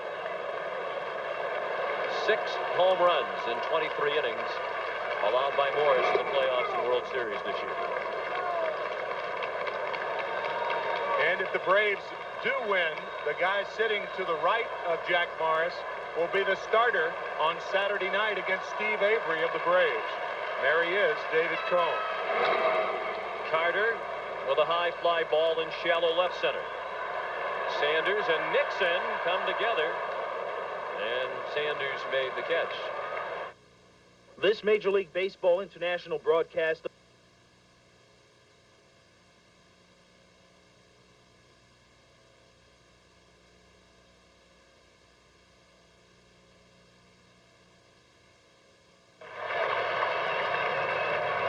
ranging into Sanders territory.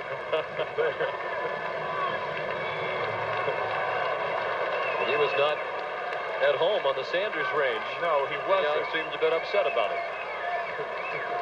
Dave Winfield bounces one through the middle. He's 1 for 3 tonight. Toronto has its 5th hit and a 2-out base runner in the 5th inning. I think one of the things that is probably going through Bobby Cox's mind right now is if you take John Smoltz out after 5 or 6 innings, then he could be the backup pitcher in Game 7 if it goes that far. But if you take Smoltz out, do you leave it up to a bullpen that has, in a lot of ways, been unsuccessful, especially in the series? I think Jim Leland said in a similar situation in the playoffs with Tim Wakefield that you have to win this game, and you have to give yourself your best chance to win this game. And at the moment, that means keeping John Smoltz in. But it is a thought to ponder, especially with quality rested pitchers in the bullpen like Charlie Lee Brand and Pete Smith. And a guy like John Smoltz struggling as he has for the last several innings, throwing an awful lot of pitches. I wouldn't look for him to go too much past the 6th inning. Smoltz has not been able to solve Olerud tonight. Olerud has singled twice and scored twice. The next pitch will be the 95th thrown by Smoltz. This game is only in the bottom of the 5th inning. 2 balls and 2 strikes.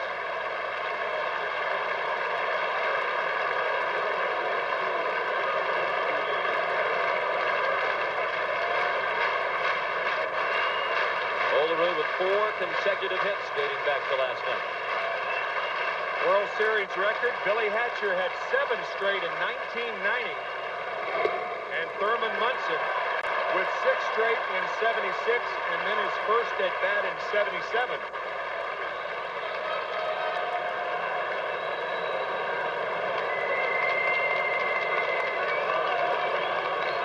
A full count with 2 outs. That means Winfield will be running from first with the pitch. And Olerud sends it out of play.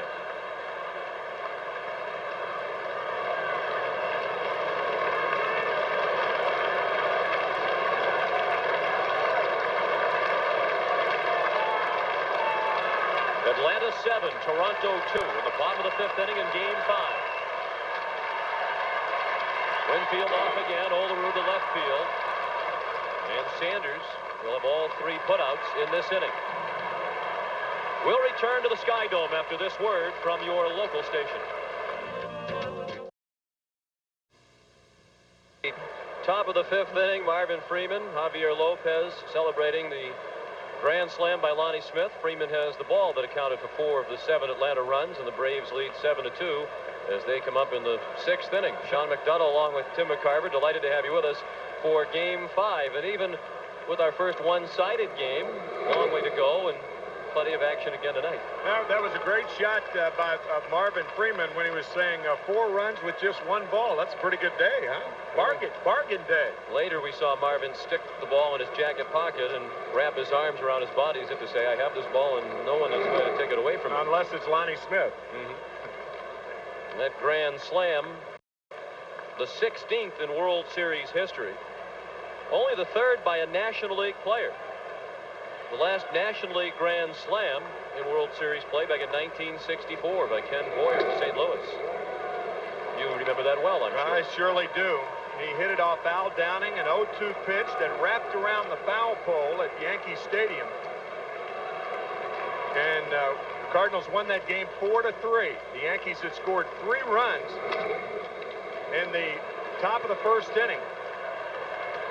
Blauser out on the pop-up and foul ground to John Olerud, 1 down in the 6th.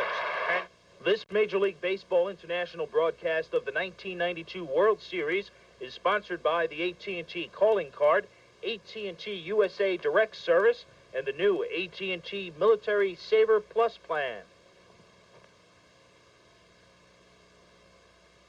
Toronto Blue Jays. How about that? That's something, isn't it? Damon Berryhill has popped out in foul ground and struck out. He's facing reliever David Wells, who came on to get the final out of the 5th inning. Ron Taylor, who is the physician of the Blue Jays, also starred in the 1969 World Series victory by the New York Mets.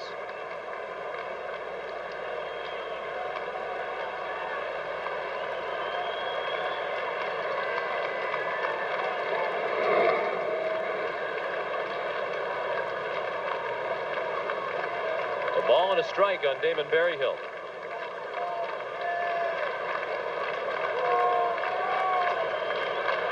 Ron Taylor, a native Canadian. Berryhill with a pop-up. That will find the seats. And for the first time in the 3 games played here at the Skydome, it is quiet. These people arrived here tonight hoping to see the Toronto Blue Jays wrap up their first ever World Series championship with a win in their home ballpark. There's still a chance for that, but they'll have a lot of work to do over the final innings as Atlanta leads 7-2 with 1 out and the bases empty in the 6th. And the reality of the current situation certainly on the mind of that young fan.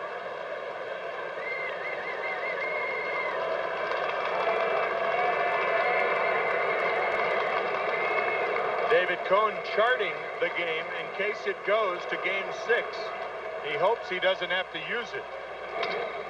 Broken bat. Lee couldn't get it. Berryhill has just his 2nd hit of the World Series. His first since the home run off Morris in the 6th inning of game 1. He hits it off the end of the bat. It's his first hit as a right-handed batter. And just out of the reach of Manuel Lee.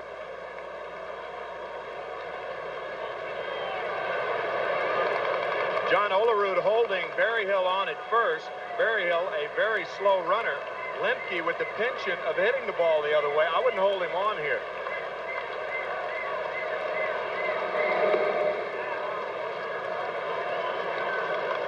Lemke went to the right side of the infield his last time up and bounced to second, but in that at bat he was batting from the other side of the plate against Jack Morris. A ground out by Lemke, the last out recorded by Jack Morris. The next 5 Braves all reached and all 5 of them scored. Routine fly to shallow center.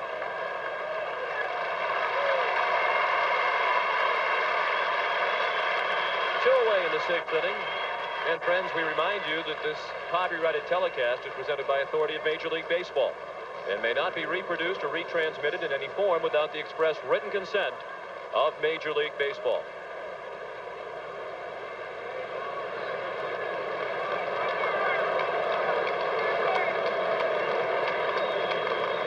Otis Nixon, a standout tonight for the Braves, 2 for 3. And he has scored 2 runs. Otis has also stolen 2 bases after a double and a single.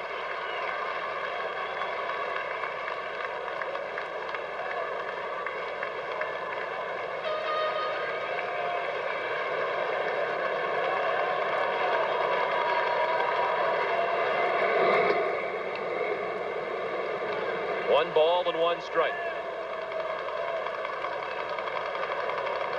Nixon batting for the first time tonight from the right side of the plate. The hit off Wells by Berryhill, just the 2nd yielded by the Toronto bullpen in the series in 10 innings combined. Olerud snares the line drive by Nixon. That one appeared to be heading for the right field corner. Nixon robbed of his 3rd hit of the night.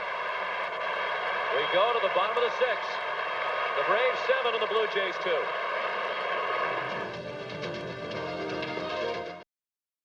We'll have to find out if there is. Lonnie Smith will make that an even larger contribution tonight. It really ought to be. Sure, a rare feat. Sure they should. Coca-Cola is a generous company. Well, if Atlanta wins, we'll be down there about 1 o'clock tomorrow, so you can traipse on over to the Coca-Cola company. That's where the headquarters are, and talk to them about that. I'll be resting. Maybe we'll get some free samples. 0-2 the count on Maldonado, who has walked twice. 52,268 here in all different types of outfits. It's the 2nd largest crowd ever at the Skydome for a baseball game.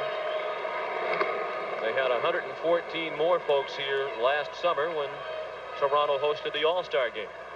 52,268. The attendance for Game 5.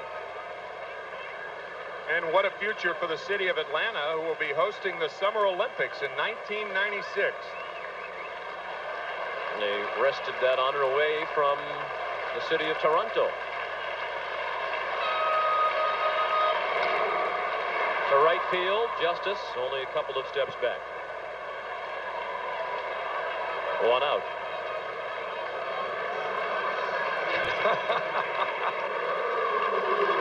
We've seen Coneheads, but we don't know what we call him.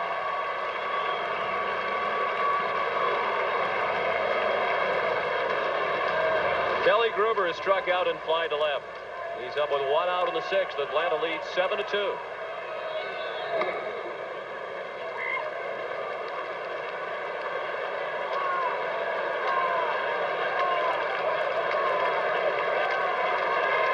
Gruber at the plate, Borders on deck. Excellent pitch by Smoltz, outside part of the plate at the knees.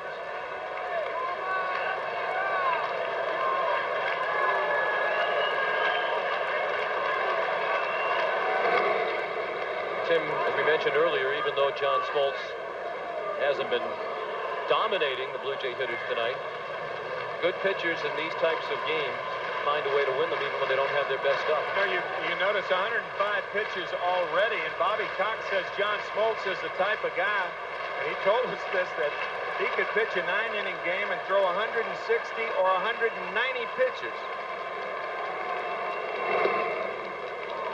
Although I don't think Bobby Cox would want him to. No, but he was talking about how strong he is. And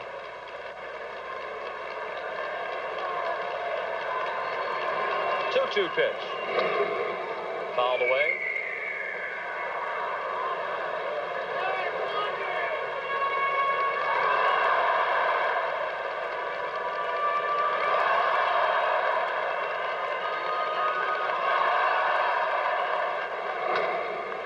Well hit to center. Nixon on the run. Nixon on the warning track makes the catch. makes it look easy, doesn't he? Both he and Devon White, you just have to marvel at both center fielders. White with that spectacular catch the other night. Both play very shallow. Both go back on balls extremely well. A lot of center fielders would make a difficult play out of that ball hit by Kelly Gruber, but what a great jump by Nixon. And Pat Borders will be retired for the first time tonight. Blauser throws him out. Smoltz works a 1-2-3-6.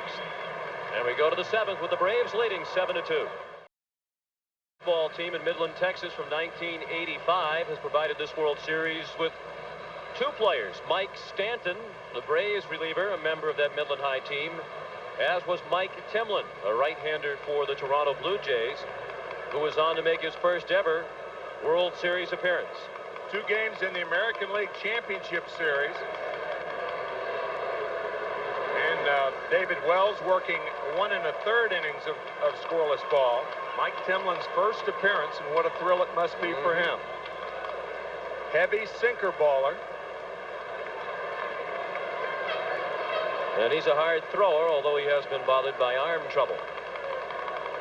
Graded by Deion Sanders in the top of the 7th, with Atlanta leading 7-2. The Braves needing a win to keep this World Series alive and force a Game 6 back in Atlanta on Saturday.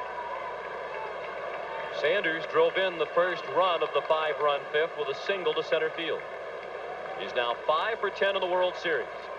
He scored on the grand slam by Lonnie Smith that broke the ball game wide open.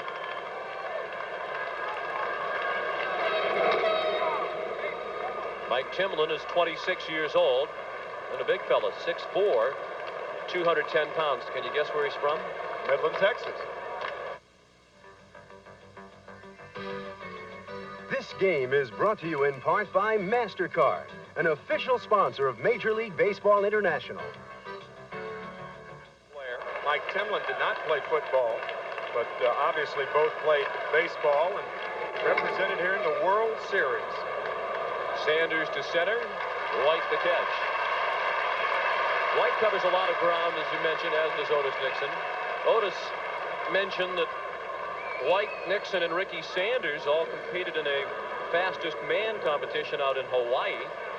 They raced at 3 different distances, and Devon White won all 3.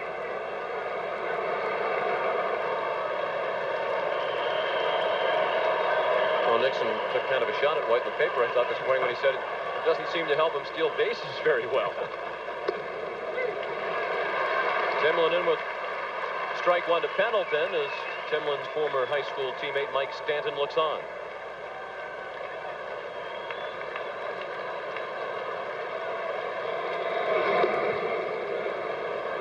The ball and a strike on Pendleton.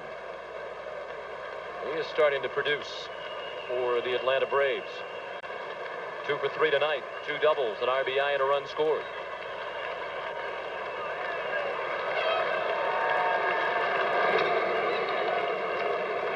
That's a fair ball. Pendleton tagged out. Terry didn't bother to run, hoping that home plate umpire Bob Davidson would think the ball got a piece of Pendleton and therefore was a foul ball, but Davidson wasn't going for it. I think that's exactly what he was thinking. This ball looks like it hit about 6 inches fair. It stays fair, and Terry figures that, well, if I don't try to run, maybe he'll think it hit my foot. Fish ain't biting.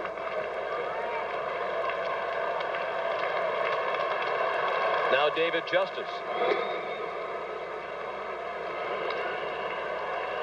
He's 1 for 2. He had a tremendous home run, a solo shot in the 4th inning off Jack Morris. Was intentionally walked to load the bases, a move that backfired when Lonnie Smith followed with the grand slam. That was in the 5th inning. As Tim mentioned earlier, the Atlanta 3, 4, and 5 hitters came into tonight's Game 5 without an extra base hit from any of the 3 of them over the first 4 games. Well, tonight, Pendleton, Justice, and Smith have combined for 4 extra base hits. 2 doubles by Pendleton, the Justice homer, and the Smith grand slam. Alomar throws Justice out. Timlin works a 1-2-3-7. Stretch time at the Skydome. 7-2 Atlanta.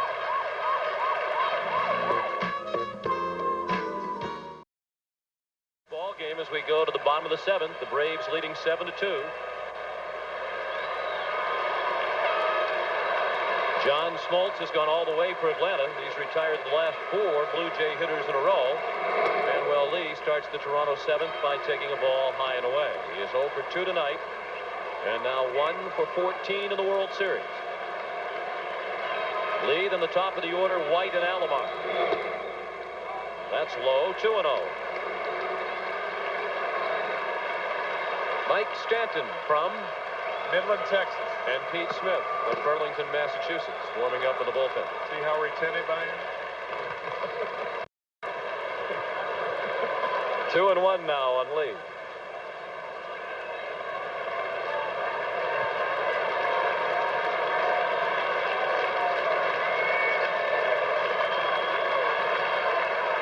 Smoltz worked a 1-2-3 6th inning. This was his second 1-2-3 inning of the 8th, and the other one was way back in the 1st.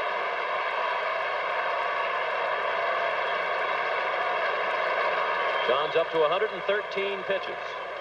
Giving himself a little pep talk as he delivers the 3-1. That's high for ball 4. Once again, here's Jim Cott. Well, Tim, you remember when we played in the National League without the designated hitter, how managers would love number 8 hitters that would get 2-out hits to get the pitcher to the plate and get him out of the way. Now, when you look at this game, 7 runs, 10 hits for the Braves, I think of a 2-out hit, and I don't know that there's a bigger 2-out hit in this game than Otis Nixon. It gave John Smoltz just the breather that he needed. These last 2 innings, it's been like he's 20 pounds lighter. And then Nixon stole second. Sanders drove him in. Pendleton doubled, and after the intentional walk, Lonnie Smith put some icing on the cake that could send Atlanta into Game 6 on Saturday with a grand slam home run, and that looks like it's going to be all for John Smoltz as Bobby Cox visits. Well, you may ask him how he feels. Nope, he's going to make a move. He's going to go to the left-hander Mike Stanton.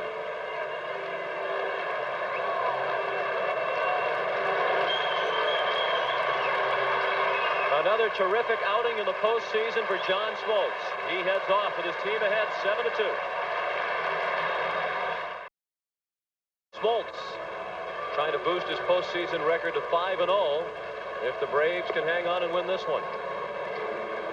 Now we have 2 pitchers from the 1985 Midland, Texas high school baseball team in this game at the same time. Timlin, the active pitcher of the moment for Toronto, and Mike Stanton has come on for Atlanta. Stanton has just been brilliant in his 2 World Series. With runners in scoring position, he has retired 17 consecutive batters over a 2-year period, and that is a record. And that has left us wondering occasionally in this series why he hasn't been the man in there in some of the key spots for the Atlanta bullpen. Could say that's a record for a relief pitcher. The all-time record held by Allie Reynolds. 22 guys retired with runners in scoring position over a 2-year period in the early 50s. Blue Jay fans trying to help their team back into the ball game. They're down by 5 and have the lead man on in the 7th inning. Devon White at the plate, 0 for 3 tonight.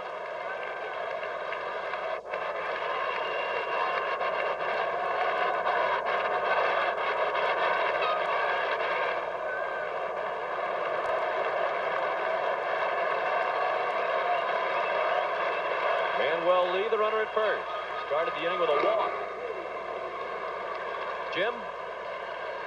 Yeah, I think Bobby Cox got just what he wanted out of John Smoltz. He could not draw this game up any better. Now he goes to Mike Stanton. Tim talked about his impressive World Series performance. The one drawback with Stanton has been his control, but now with a 5-run lead, you're a little more relaxed. Should be able to throw strikes, and I think Cox is saying if my bullpen can't hold this, we don't deserve it. The ball and 2 strikes on White. He'll be followed by Roberto Alomar. What makes Stanton so difficult, obviously, he throws a 95-mile-an-hour fastball, but it's also that high leg kick that makes a hitter commit too quickly.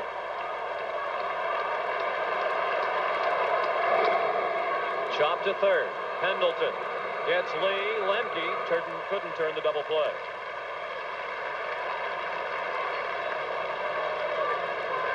It's tough enough to pick up the ball without having to pick up the ball out of that high leg kick that Stanton has.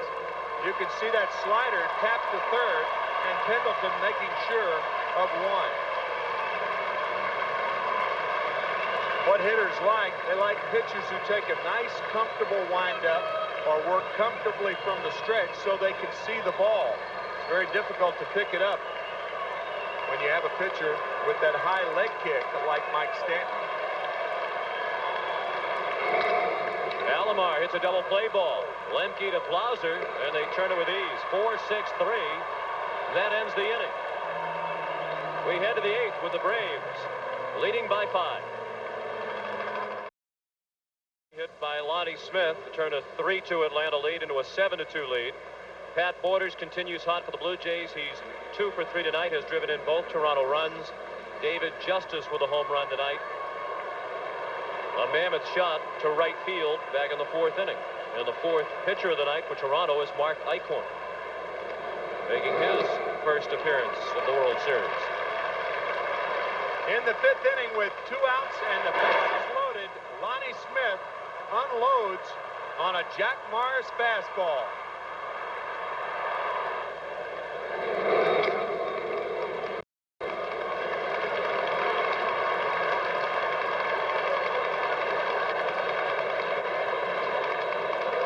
And that's where it landed. They're still happy.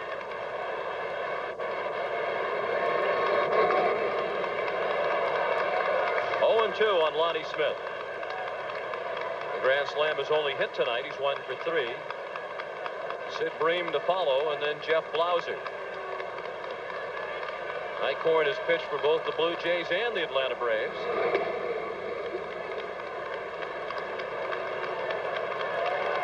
Big reason why the Braves were behind in the series 3-1, are behind 3 games to 1.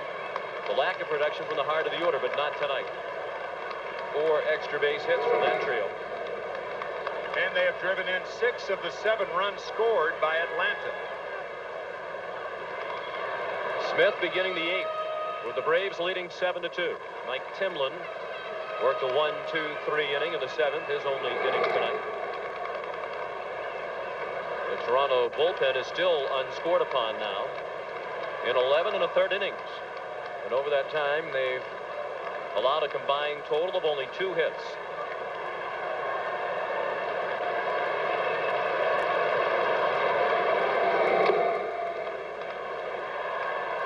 Mark Eichhorn has had varying deliveries over his career. When he first started in the Blue Jay organization, he threw more or less straight over the top, and didn't stick very long in the major leagues, was essentially a AAA pitcher. So he went to what was a submarine delivery, and now he's sort of come back somewhere in between. Very deceptive. We mentioned Mike Stanton's high leg kick. Well, Mark Eichhorn, similar to Stanton in that he jumps at the hitter. He makes the hitter commit early. Stu Miller used to do that with a little head jerk. See that way that Eichhorn comes off the mound? Anything that you can do to make a hitter commit too early is in favor of the pitcher, because the two elements of good hitting is to wait and to have quick hands. Another 2-2 pitch, and finally Eichhorn wins the battle, striking out Lonnie Smith for the first out of the 8th inning. The Atlanta Braves trying to become the 6th team in World Series history to come back from a 3-1 deficit and win the best-of-7 series. The last to do it, Kansas City against St. Louis in 1985. Lonnie Smith, a member of that team.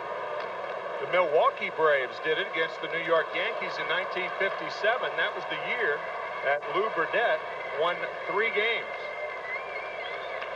I beg your pardon, the Yankees did it the next year against the Braves, but Lou Burdett did win 3 games in 1957. Bream, it's slicing away from White, but he's there with his speed to get it.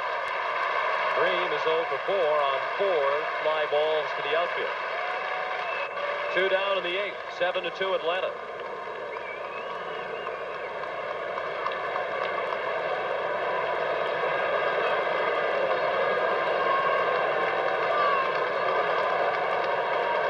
And the batter is Jeff Blauser.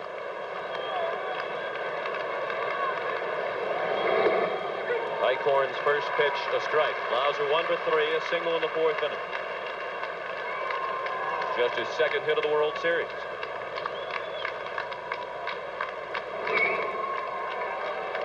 Alomar a long way to his left to throw him out. Eichhorn works a 1-2-3-8. We go to the bottom of the 8th. The Braves 7 and the Blue Jays 2. 64. There goes Groth. There's a drive. Way back. It might be out of here. It could be. There it is. A home run. Jim McCarver being congratulated by everybody. A long drive into the lower section in right field. Give me a high five. Congratulated by everybody but you. I was only 2 years old then. That was a very, very big moment for me. It's nice of Bob Deacons to show that. Very nice. The 10th inning. You give the win to your battery mate Bob Gibson for his 10-inning effort against Mel Stottlemyre and the Yankees. Joe Carter stings the first pitch of the 8th into center field. He's 1 for 4 tonight. Blue Jays down by 5 as they bat against Mike Stanton here in the 8th inning. Mike Stanton with a fastball away, and Joe Carter greets him rudely.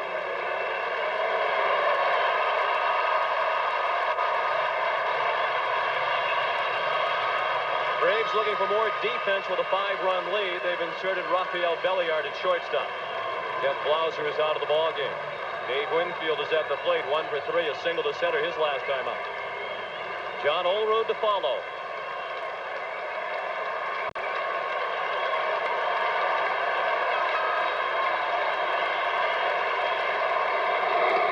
Winfield takes a strike.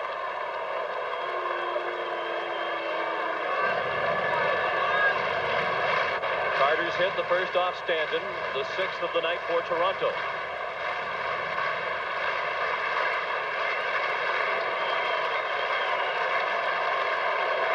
Carter running with the pitch. It's a ball. Berryhill does not try the throw. They weren't holding Carter on, so he took advantage of it. Why not? If they give it to you, take it. And that's what Joe Carter did. Joe probably thinking you score a run or 2 here, and you narrow the margin to 2 or 3 runs, 3 or 4 runs. Makes it a lot easier in the ninth. Against an Atlanta bullpen that has not always been solid. Mark Wohlers, the right-hander, warming up.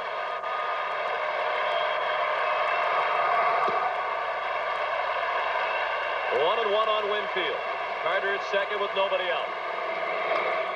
Big swing and a foul out of play.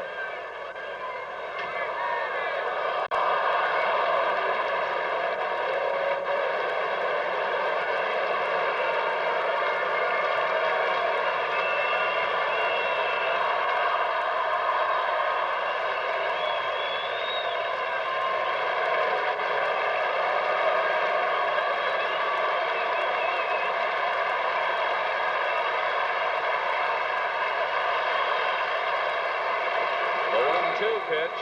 Winfield fought it off. He had a big hole on the right side of the infield as Mark Lemke had moved to the second base bag, hoping for a throw from Stanton. Stanton looked at him but went to the plate nonetheless, with Lemke standing right on top of second base.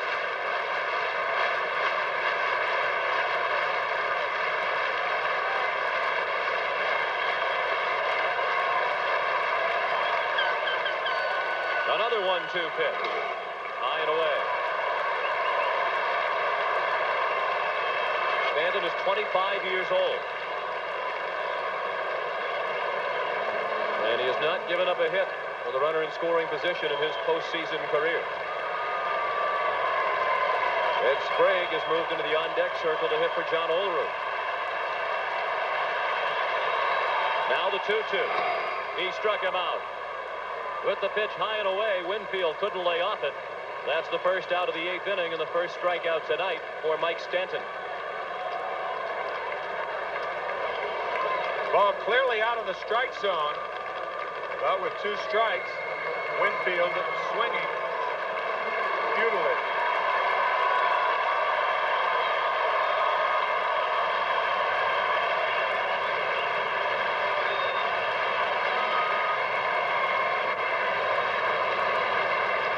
So now Stanton will deal with the hero of Game 2, Ed Sprague. His pinch hit 2-run homer in the top of the 9th off Jeff Reardon gave Toronto a 5-4 win, the first Toronto win in this series.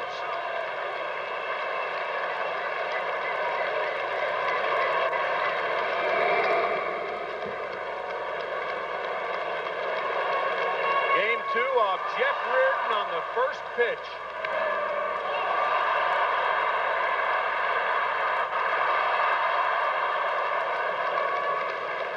Sprague, the 22nd player in World Series history to hit a home run in his first plate appearance.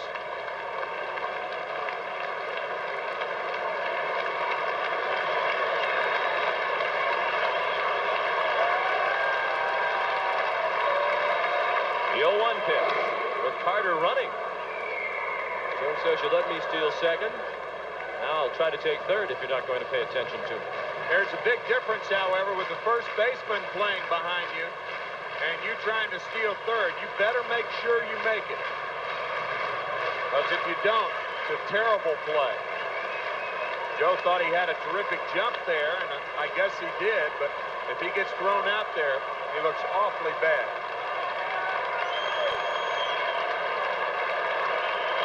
Now the 0-2.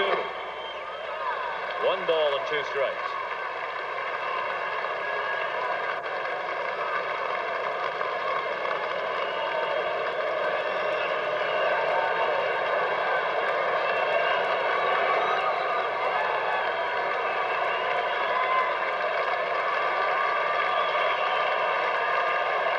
To Atlanta in the bottom of the 8th.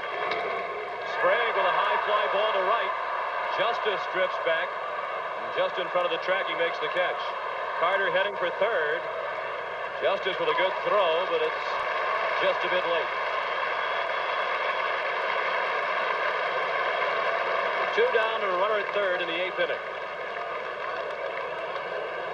If Atlanta wins tonight, we hope you'll join us Saturday night for Game 6 of the World Series. 8:30 Eastern time, our air time. David Cohn would be the pitcher for Toronto, while Steve Avery would go for Atlanta. Again, our CBS Sports coverage of Game 6, if necessary, begins at 8:30 Eastern time.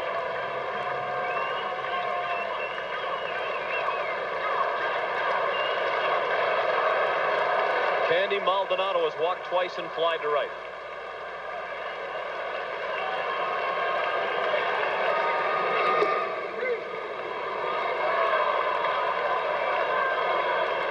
One strike on Maldonado.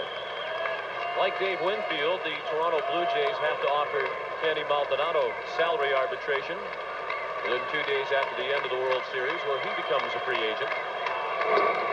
Very late on the fastball was Maldonado. It's 0-2. That'll be a tough decision for Toronto. They have a bunch of free agents. Their payroll already very high. They're going to have to spend some money if they're going to keep Winfield and Carter and Manuel Lee. You spend big money to keep Maldonado around when you have Derek Bell waiting to find a place to play. You also have Jimmy Key and David Cohn to consider. Tom Henke, another Blue Jay free agent in the offseason.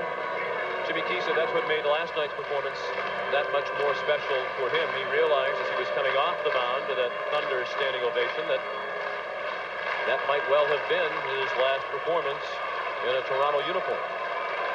Been a member of the Blue Jays since 1984. Last night was certainly his proudest moment. Chopped off the plate, Pendleton. Looked like he had trouble finding it. Perhaps he lost it in the lights that are low here at Skydome. The Blue Jays threaten but do not score. And as we go to the ninth, Atlanta continues to enjoy a foul for the Atlanta Braves as we go to the ninth inning in Game 5 of the 1992 World Series. A couple of changes. For Toronto, Ed Sprague remains in the ballgame. He's the first baseman, having hit for John Oldroyd in the bottom of the 8th. And the new pitcher for the Blue Jays, the 5th Toronto hurler of the night, is Todd Stottlemyre. The Toronto Blue Jays bullpen has just been almost perfect. They have worked 12 1/3 innings in this World Series. They've given up no runs and 2 hits in 12 1/3 innings. And Stottlemyre has been a part of that. And not many. This game is brought to you in part by MasterCard, an official sponsor of Major League Baseball International. Wins in this series, and Henke with 2 saves. Stottlemyre greeted by Damon Berryhill, who's 1 for 3, a single to center in the 6th inning.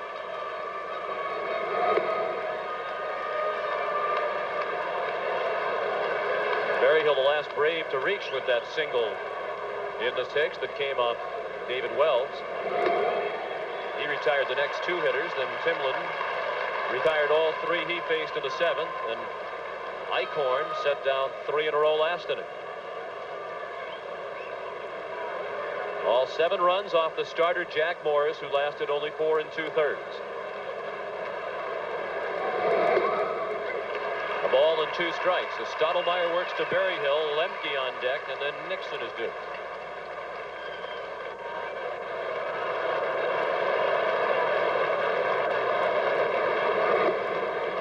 Two. In the bottom of the 9th, the Blue Jays have the bottom 1/3 of their order due up. Kelly Gruber, Pat Borders, and Manuel Lee.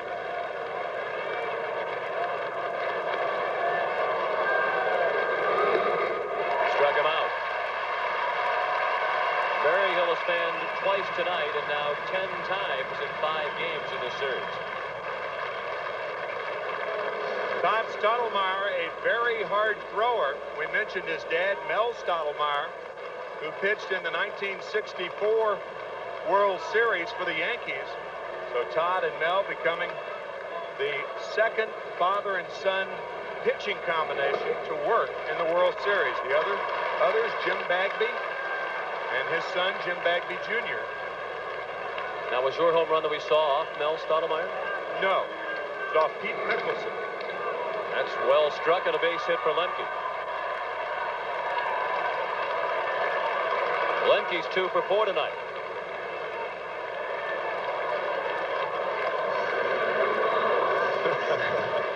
Made a loud noise off the bat of Lemke, but not loud enough.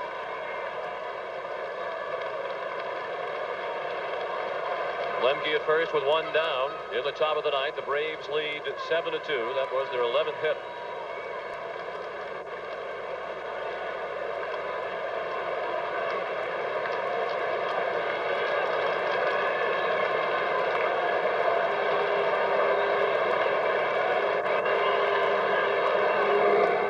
Nixon. Hit the ball crisply tonight. He's 2 for 4 with a double and a single. He has stolen 2 bases and scored 2 runs. And last time up, he hit a bullet down to first that John Olerud snared along the line.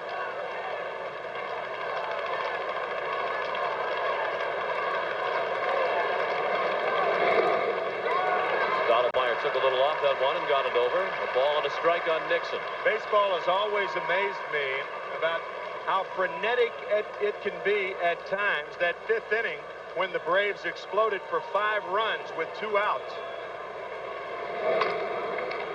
Up the middle, base hit. And the last 3 innings, very calm, back to a rhythmic pace. The big gap in between what happened in the 5th inning and what has happened over the last 3 innings. Otis Nixon has settled into a rhythm tonight. 3 for 5. He now has 6 hits in the series. Deion Sanders up with 2 men on and 1 out.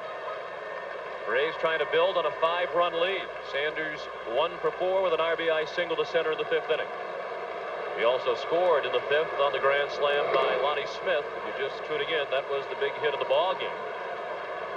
These 2 teams played ping pong for the first 5 innings. Atlanta jumped ahead 1-0 with a run in the first. The Blue Jays tied it with a run in the second. Atlanta scored a run in the 4th to make it 2-1. But the Jays scored 1 in the bottom of that inning. But then 5 runs in the 5th. The last 4 on the grand slam by the man in the middle of that picture, Lonnie Smith. Well, maybe the Atlanta Braves attribute it to the cast that was removed off the right leg of Greg Olson last Monday. When he had that cast on, Greg was saying that the players were rubbing the cast for good luck in Game 7 of the NLCS. And it worked. Greg is out of the cast. Now, he's the regular catcher for the Atlanta Braves, and there's the cast. And what a cast the Atlanta Braves have hit tonight playing for them on the field. The entire cast signed the cast.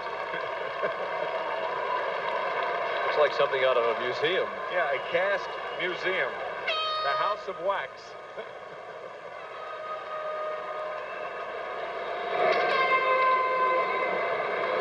Sanders with a shallow fly to center. White couldn't get it.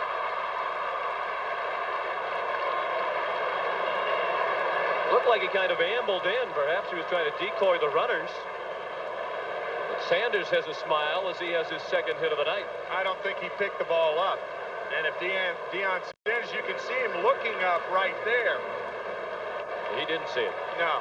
Often a center fielder can hear the crack of the bat. I think Sanders broke his bat on that ball, and your natural instinct is to break back and then in, and he broke in too late.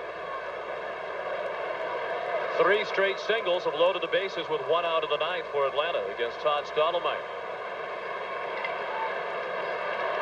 Braves trying to score their first run against the Toronto bullpen in this series. Terry Pendleton is 2 for 4 tonight with a couple of doubles, almost identical doubles, right along the right field line. Terry drove in a run with his double in the 1st and scored after doubling in the 5th.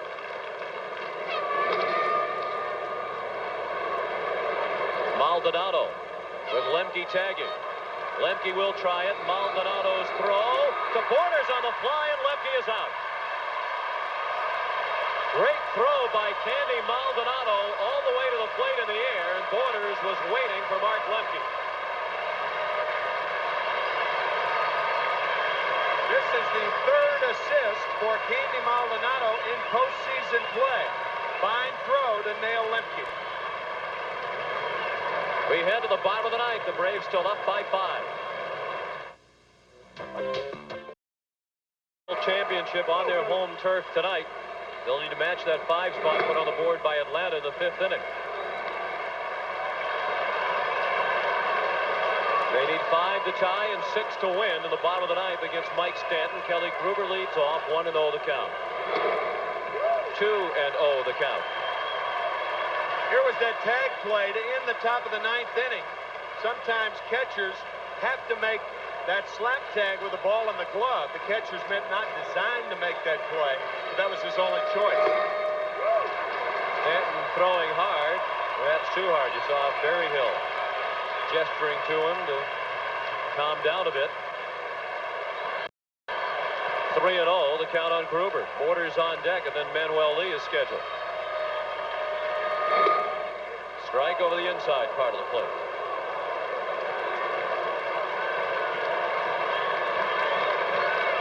Mark Wohlers, the young right-hander, up and throwing for Atlanta. And Stanton has battled back to a full count. He's pitched 2 innings of scoreless relief.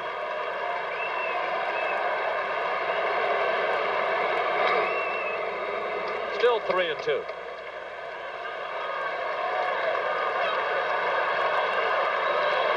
Gruber now 1 for 14 in the series. Bobby Cox's Chargers 3 outs away from forcing Game 6. This Major League Baseball International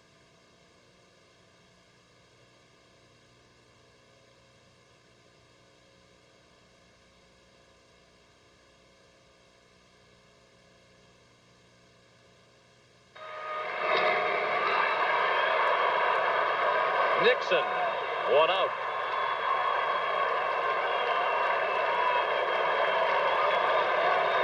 If these two teams do meet on Saturday, it'll be Steve Avery, the left-hander, who started Game 3 and went 7 1/3 innings and pitched well against David Cohn, the right-hander, who went 4 1/3 innings in Game 2 and pitched poorly. Hopping fastball from Stanton to Pat Borders.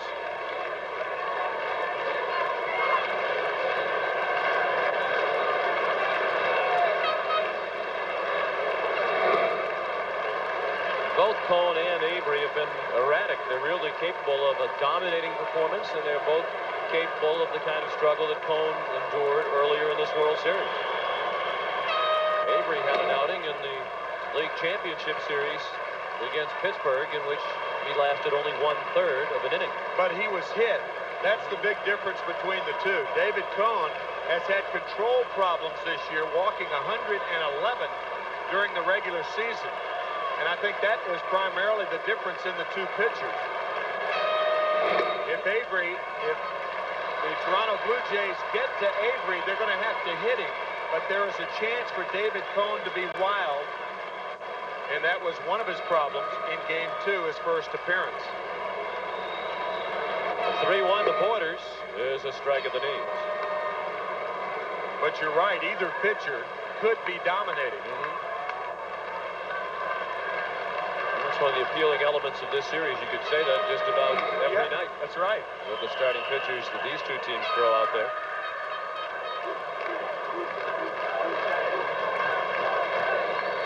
There will have to be a lot of magic in that rally cap if the Blue Jays are going to pull this one up. Another 3-2. Chopped down to third. Long throw for Pendleton, again on the turf, handled by Bream for the second out.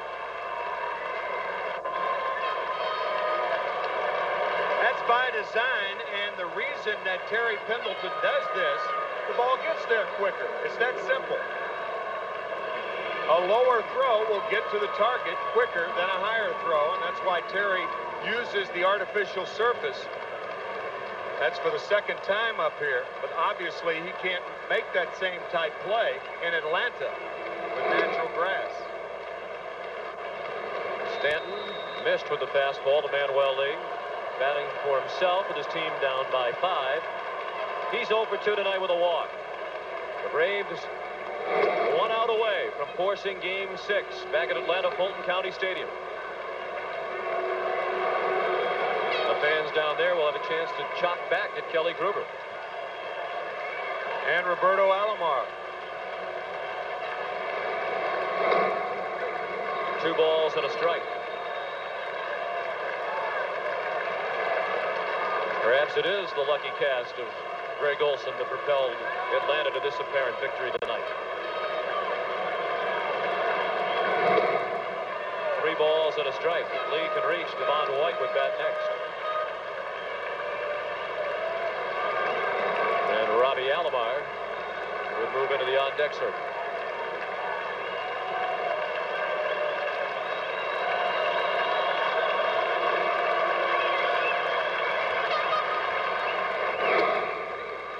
Full count now. The Blue Jays down to their final strike in Game 5. And if this score stands, John Smoltz would be the winning pitcher. And he'd be 5-0 in his career in postseason play. Only Lefty Gomez, among all pitchers in history, would have a better lifetime postseason record. And that's the case as Sid Bream makes the catch. Mike Stanton and the Atlanta Braves will head home for Game 6.